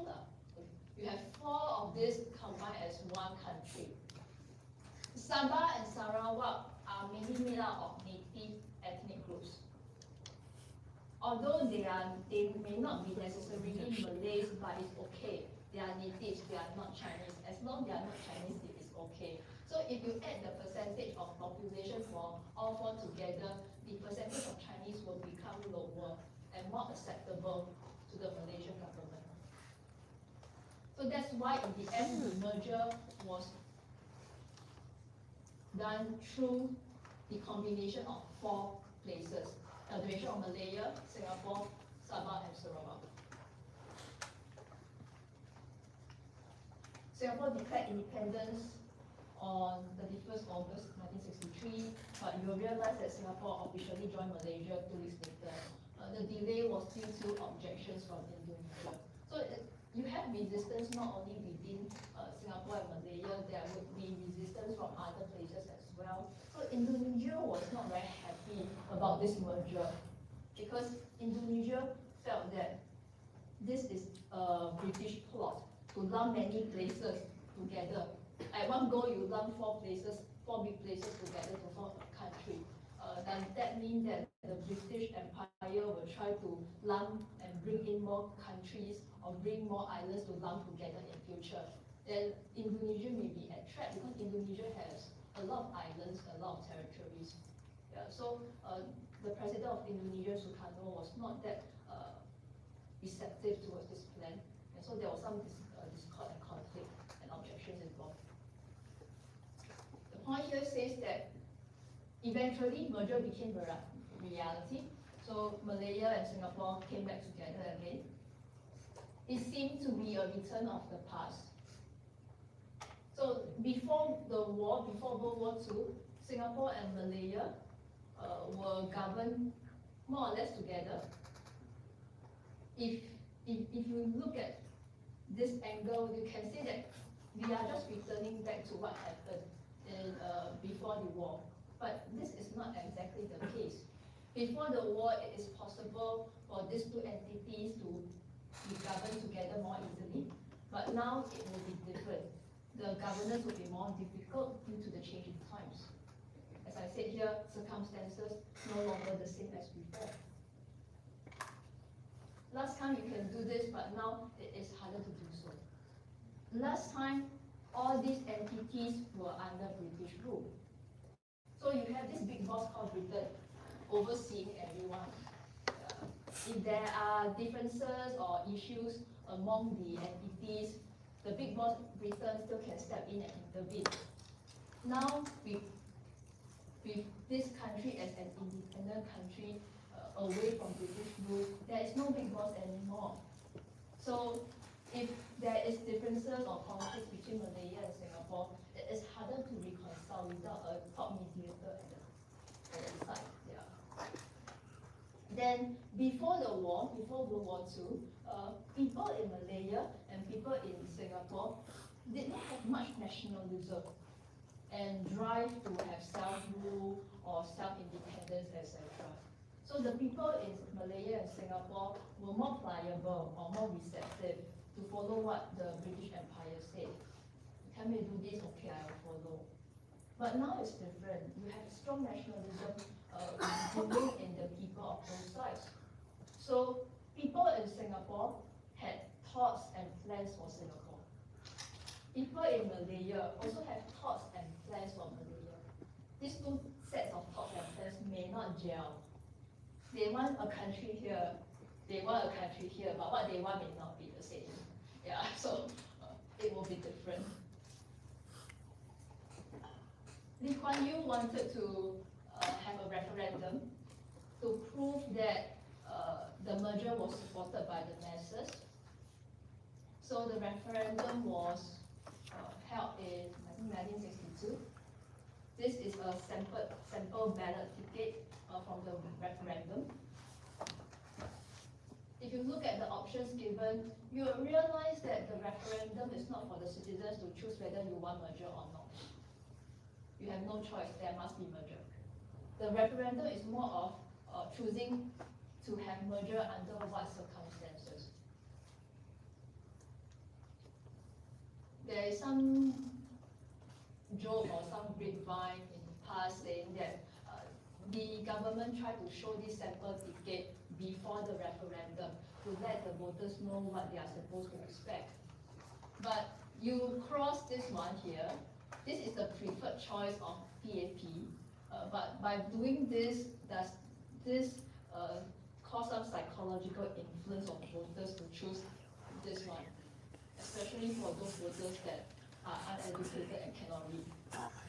Like now, when during elections, when we have sample ballot ticket, they will not show you the real thing, right? They will show like it's a bee, the flower. They will use symbols that's not related to the real election. But this one, they really show you exactly what you will see, and people are laughing at whether this means that there is some influence on this choice. 71% of citizens voted in favor of merger using the preferred option A. Yeah. However, if you read some literature, you may see that the percentage was 96%, not 71%. Why is this so? Because the voting is not about whether you agree or disagree with merger. If this is the case, then those people who disagree, who oppose to the merger, they got nowhere to take. Yeah. So they may have blank votes or spoiled votes, right? Yeah. The PAP government foreseen this and set the rules such that blank votes would be counted towards the most popular vote.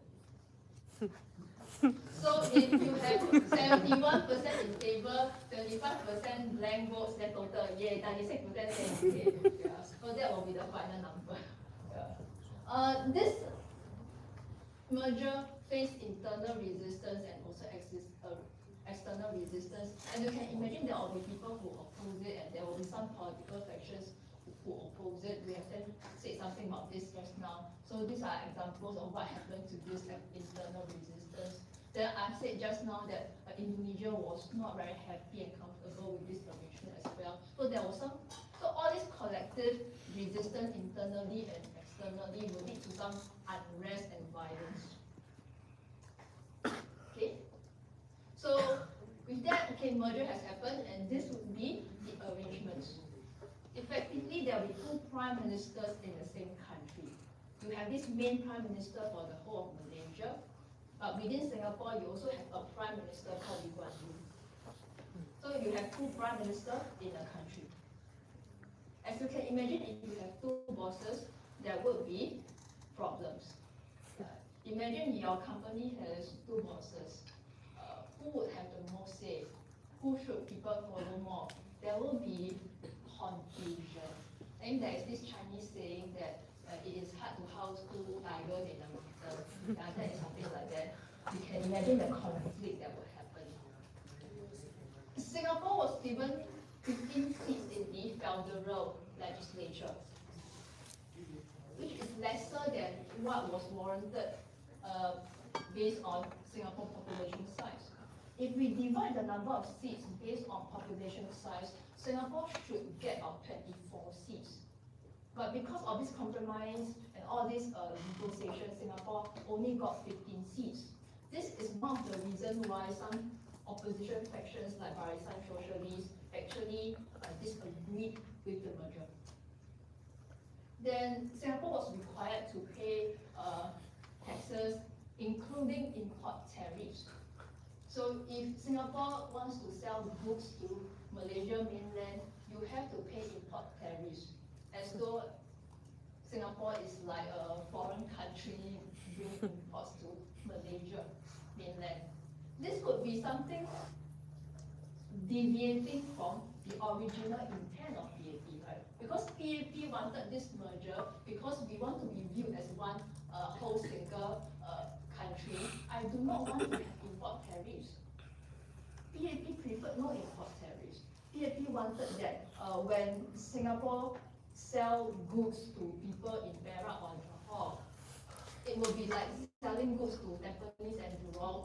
Yeah, you don't want to have that barrier. You do not want to have this separation between foreign and local. But obviously, the main aim of merger was not accomplished. That's why the point here says that the hope of having a common Malaysian market was going away, drifting away. But Singapore did get some good parts from this deal, like Singapore get to retain considerable powers. Singapore get to retain her internal governance and her internal leadership. Yeah. But it was not really a common nationality under merger. different Malaysians have different citizenships. Malaysians in Malaysia mainland had one type of citizenship. Malaysians in Singapore had another type of citizenship. And people in Singapore, Malaysian in Singapore, can only vote in elections within Singapore and not the overall Malaysia. So you can see that this type of arrangements in general on this slide and the previous slide are really compromises made by both PAP and UMNO. They are making compromises to prevent each other from intervening or infringing too much on each other. It is like you have your own interest, I have my own interest. You feel uneasy about me, I feel uneasy about you. So let us draw some lines to keep ourselves separate. You mind your own business upstairs, I mind my own business downstairs. Let us do not disturb too much against each other. So that was the concept being used. But how can a single cohesive country be created based on such arrangement? Yeah, it's like a couple, a newlywed couple staying in different rooms without fundamental union all the time.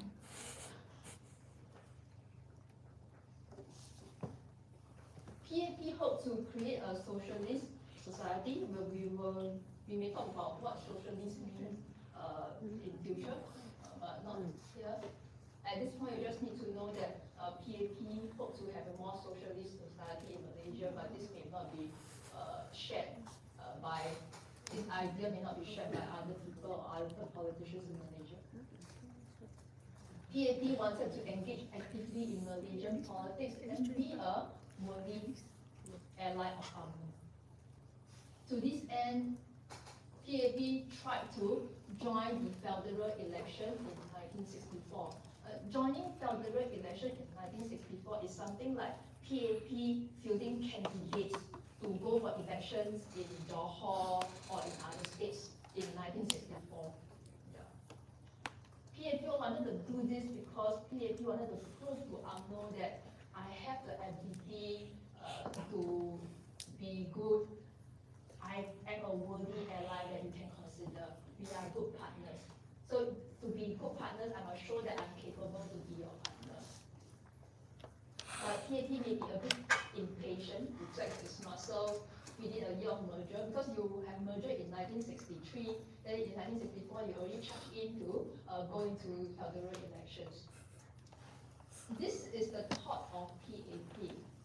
But the federal government in Malaysia interpreted this move in a very different way. The Malaysian federal government felt that PAP was trying to intervene in federal politics when the implicit agreement is that you mind your own business upstairs and I mind my own business downstairs. Now you're like crossing to my place already. So the Malaysian federal government would feel uneasy. The Malaysian federal government felt that PAP was trying to extend influence to the Malaysian mainland, which would be a threat to it.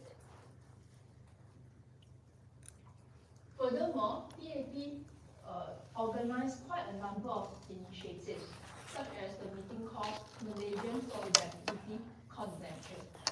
In this meeting, PAP called for Malaysia with all citizens being equal. When you say all citizens being equal, it implies that we are going to remove all the privileges enjoyed by Malays. Of course, this will not be something acceptable to the Malay leaders and the Malay people. To add fuel to the fire, PAP brought in Sabah and Sarawak into the convention. So you have Sabah and Sarawak come here in and also shout, oh, Malaysia, Malaysia. Habis lah.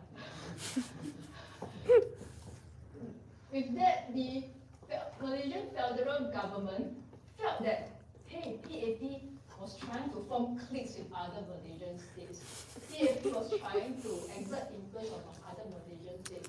You are not only trying to be smart, you're trying to rope everyone to stand behind you.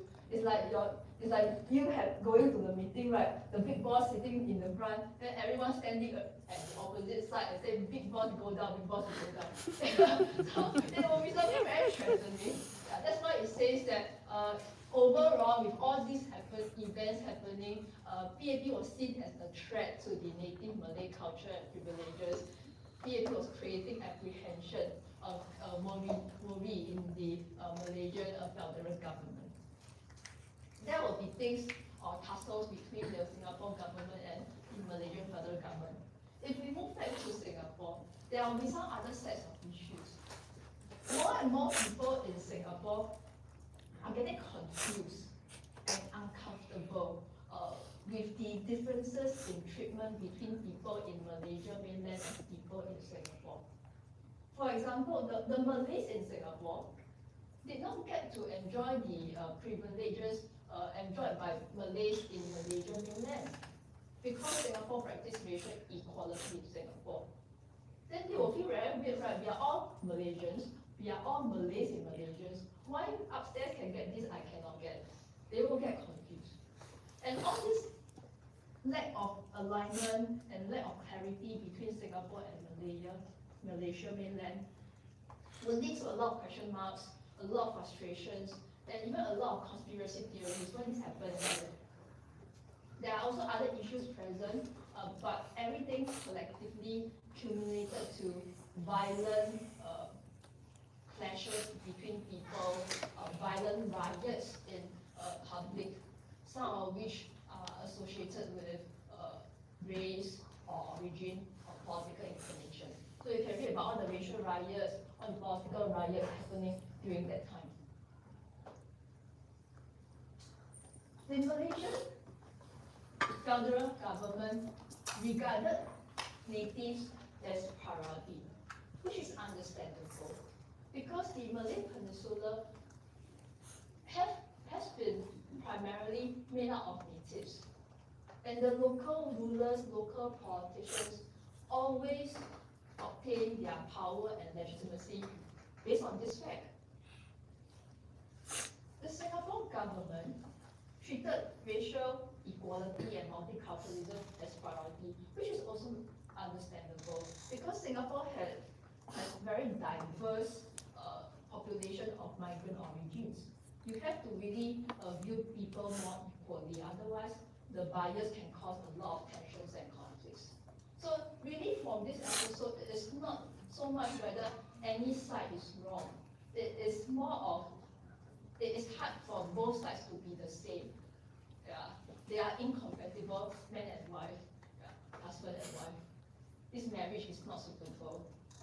The Malaysian federal government and the Singapore PAP government were very different in objectives, political cultures, personalities, method of doing things, etc.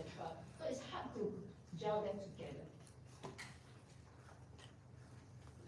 While all this instability and confusion happened, foreign investors were discouraged by the state of affairs. At that time, Singapore had unstable internal politics. The PAP government had to deal with its relationship with the Malaysian federal government. The PAP government had to deal with its struggle with the opposition factions in Singapore.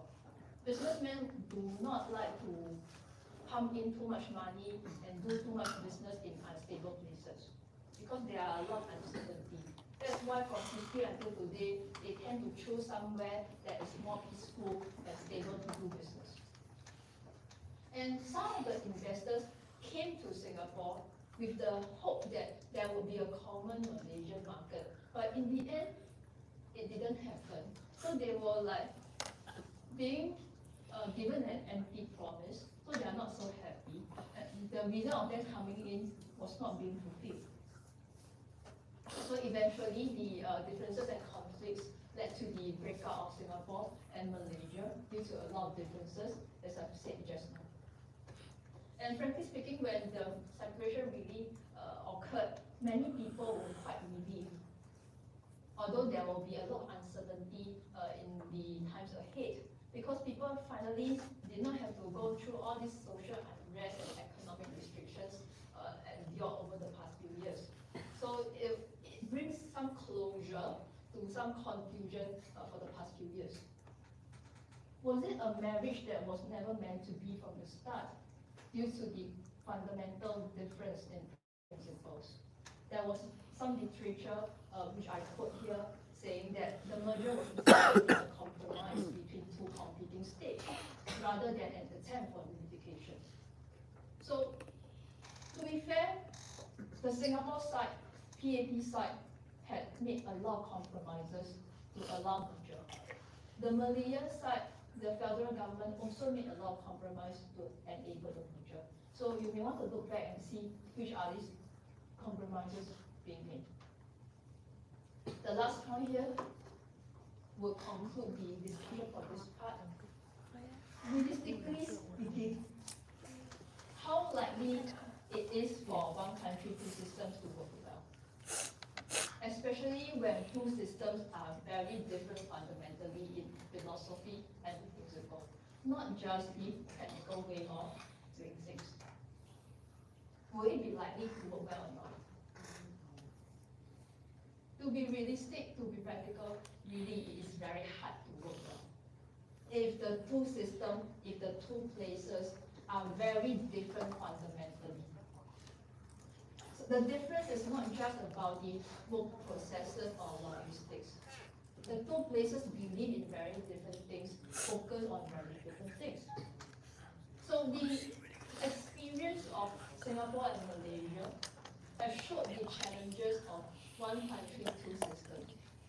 We also will see some of the challenges when we look at Hong Kong and China now. Right?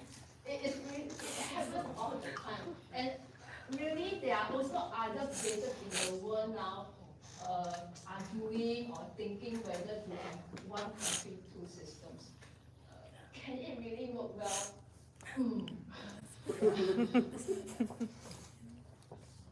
When you have difference in fundamentals, they clash totally. It's like democratic systems and authoritarian systems clash. Egalitarian system and elitist systems clash. So how can you join them together? Not easy.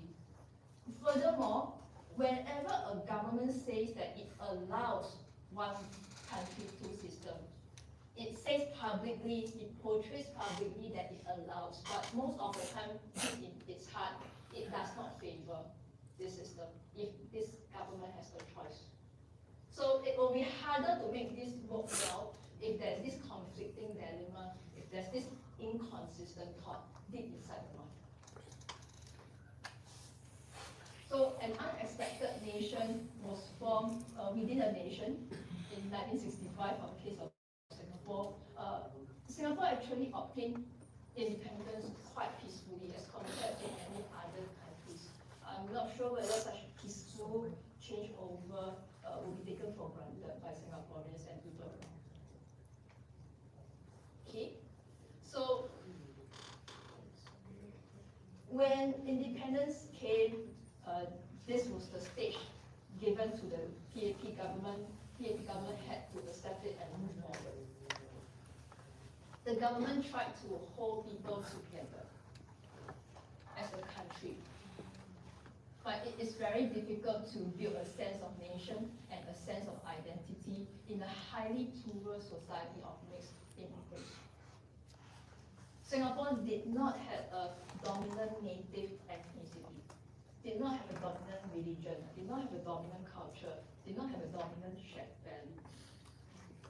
So, with everyone being so different in backgrounds, objectives, and origins, how can you bind them together? How can you find something common to bind these different people? Besides that, this something must be relatable and understood by all these different people, regardless of their birth origins, wealth level, educational level, or political inclination. That would be difficult. Since Singapore was so diverse in population, the government chose to celebrate diversity instead. So the government promoted multiculturalism policy to foster tolerance of diversity and hopefully integration of diversity. there was very deliberate effort to prevent dominance by any single ethnic group. To be fair, all these years the government has been working very hard to maintain multiculturalism and racial harmony.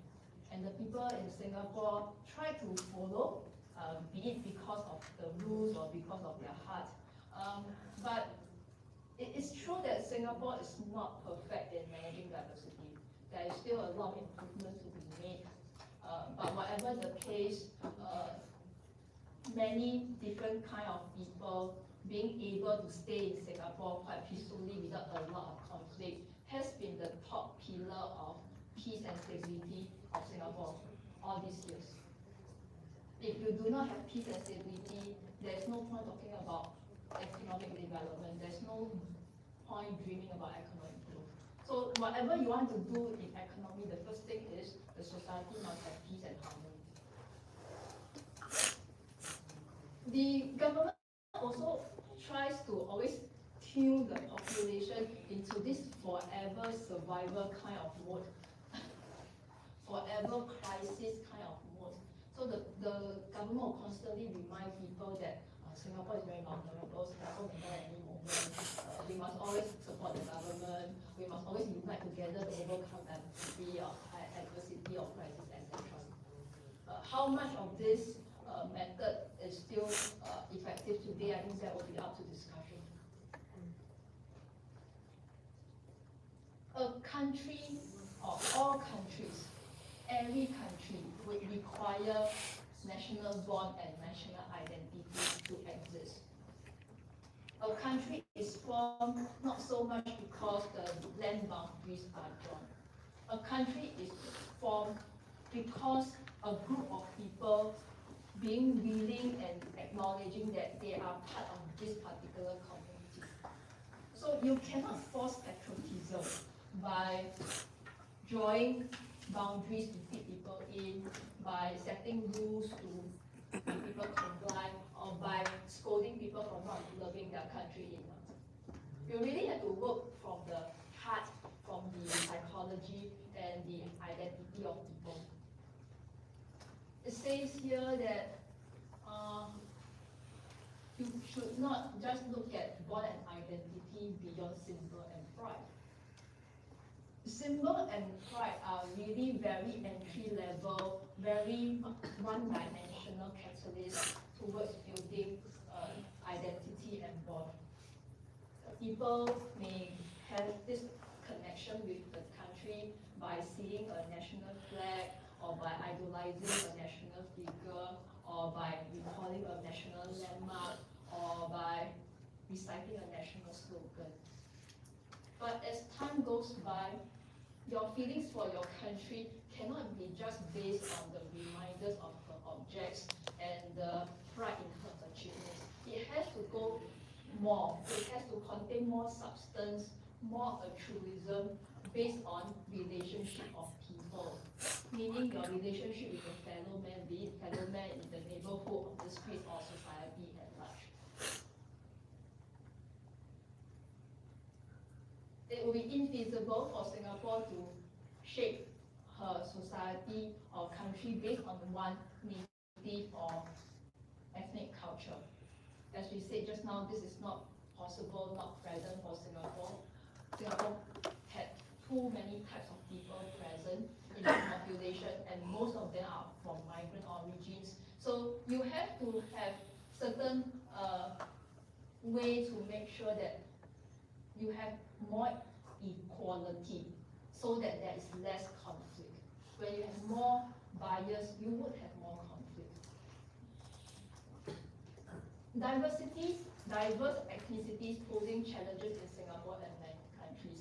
The Singapore government always like to say that, oh, having diverse ethnicity would be a challenge in Singapore governance. But really, many other countries also have diverse ethnicities, and this challenge is not unique to Singapore. You just look at how many ethnic groups China has, Indonesia has, India has, many, many more than Singapore. So everyone would have problem when it comes to diverse ethnicity. But the challenges faced by Singapore may be different from others due to how the ethnicity is diverse, how the diversity came about. For example, the diverse ethnicities in Singapore are created mainly because you have different kinds of people coming into Singapore from all over the world. They migrate to Singapore, they settle down in Singapore from all over the world. So they would have very different in terms of a character and principle. You can imagine people from the East being different from people from the West. You can imagine people from China, India, and Indonesia all being very different in culture and whatsoever. So the diversity would be caused by this. So you have a group of people staying in Singapore who live lives very differently, who believe in very different things, who focus on very different priorities. So it is hard to reconcile and manage these very different people. But for other countries, the diverse ethnicities may be due to other reasons, more than migration. Sometimes it may be caused by the people staying put in certain land, but the certain land has change in ownership, change in rulers, change in boundaries over time. So for example, last time people in X may be under one tribe or one kingdom on its own. Then later on, because of this concept of country coming in, this X was absorbed into a larger country called country A. Then you have many other tribes being absorbed, and hence you have many different ethnicities, even though X doesn't move at all. X may be part of country B in the past, and then part of country C now because of the redrawing of boundaries. So the different ethnicities in these few cases, they would be more similar in nature because the different ethnic groups live closer to each other, and they may come from the same earlier communities like centuries ago, which is not the same as Singapore. Singapore has like all kinds of people all around the world coming in. When you have this situation, the countries will have a different set of challenges in handling ethnicities. Yeah. So they, like for this case, they may have the challenge of people having split their identities or share identities. So they, I said here, people from X may have identity with B with B and C. Yeah. This one may have identity with X and A. Sometimes they may have feel more strongly for their tribe. Sometimes they may feel more strongly for the real country. It really depends. They have own problems. Okay. Lastly, on governance, it says that no two countries are identical. So a country should really devise a governance model based on her context. When a country transplants a successful policy from other countries, this policy may not work after you copy and paste. Yeah, because it may not fit your context at all. Ultimately, it is trying to adapt what is nice to have that you are able to have and suitable to have. Not everything nice is what you should do and what suits you. So a country would really have to analyze the objectives, pros and cons, the feasibility of adopting something before doing so.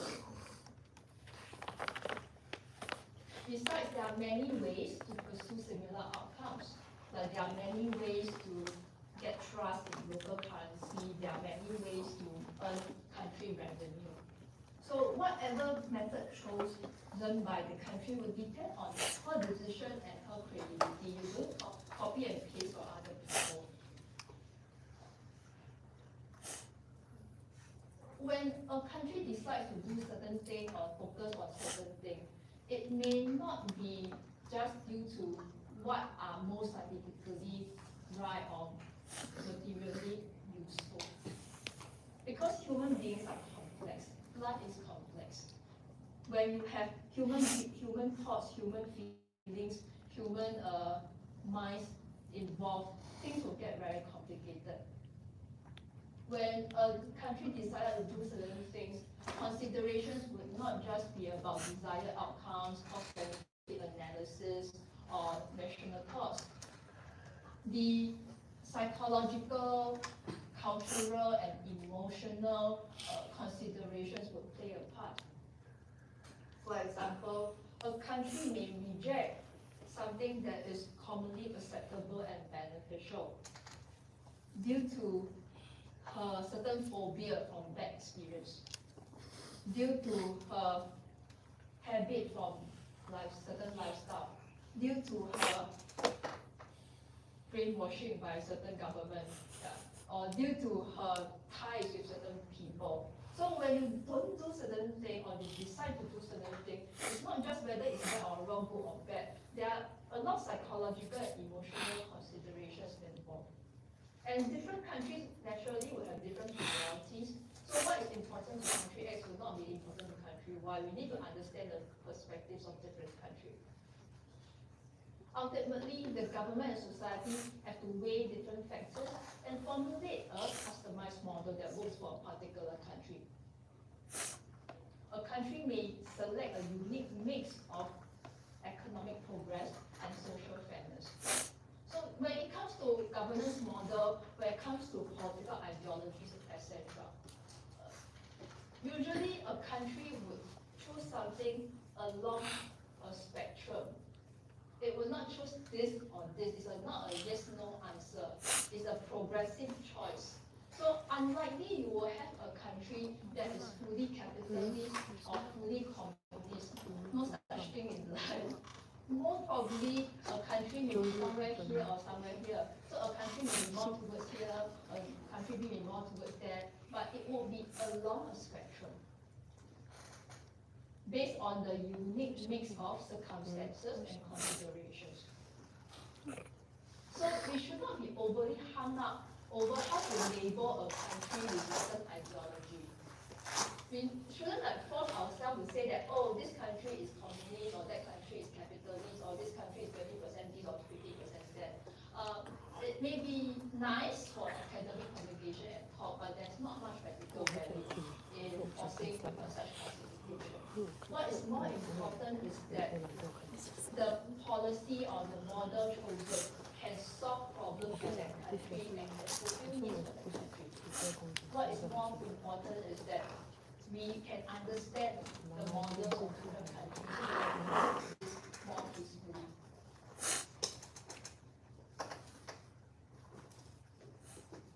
People always like to criticize this country should do this or should not do that.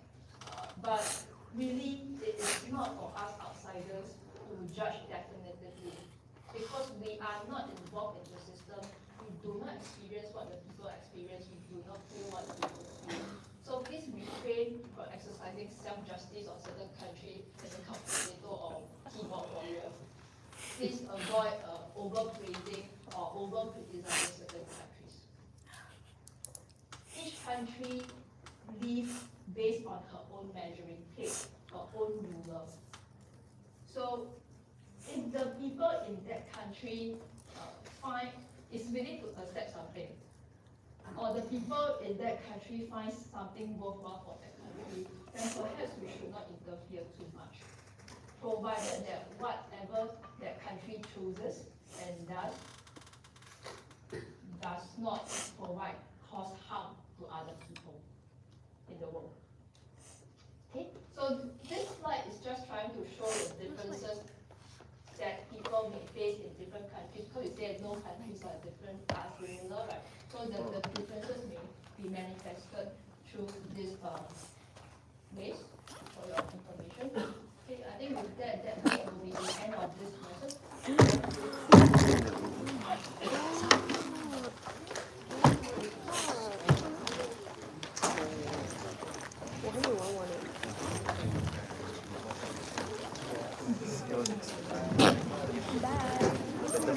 It's only Wednesday. Hey, I need to do the grouping. Oh shit, by this week. By Yeah, but it's I think Jason is sick. He was sick yesterday.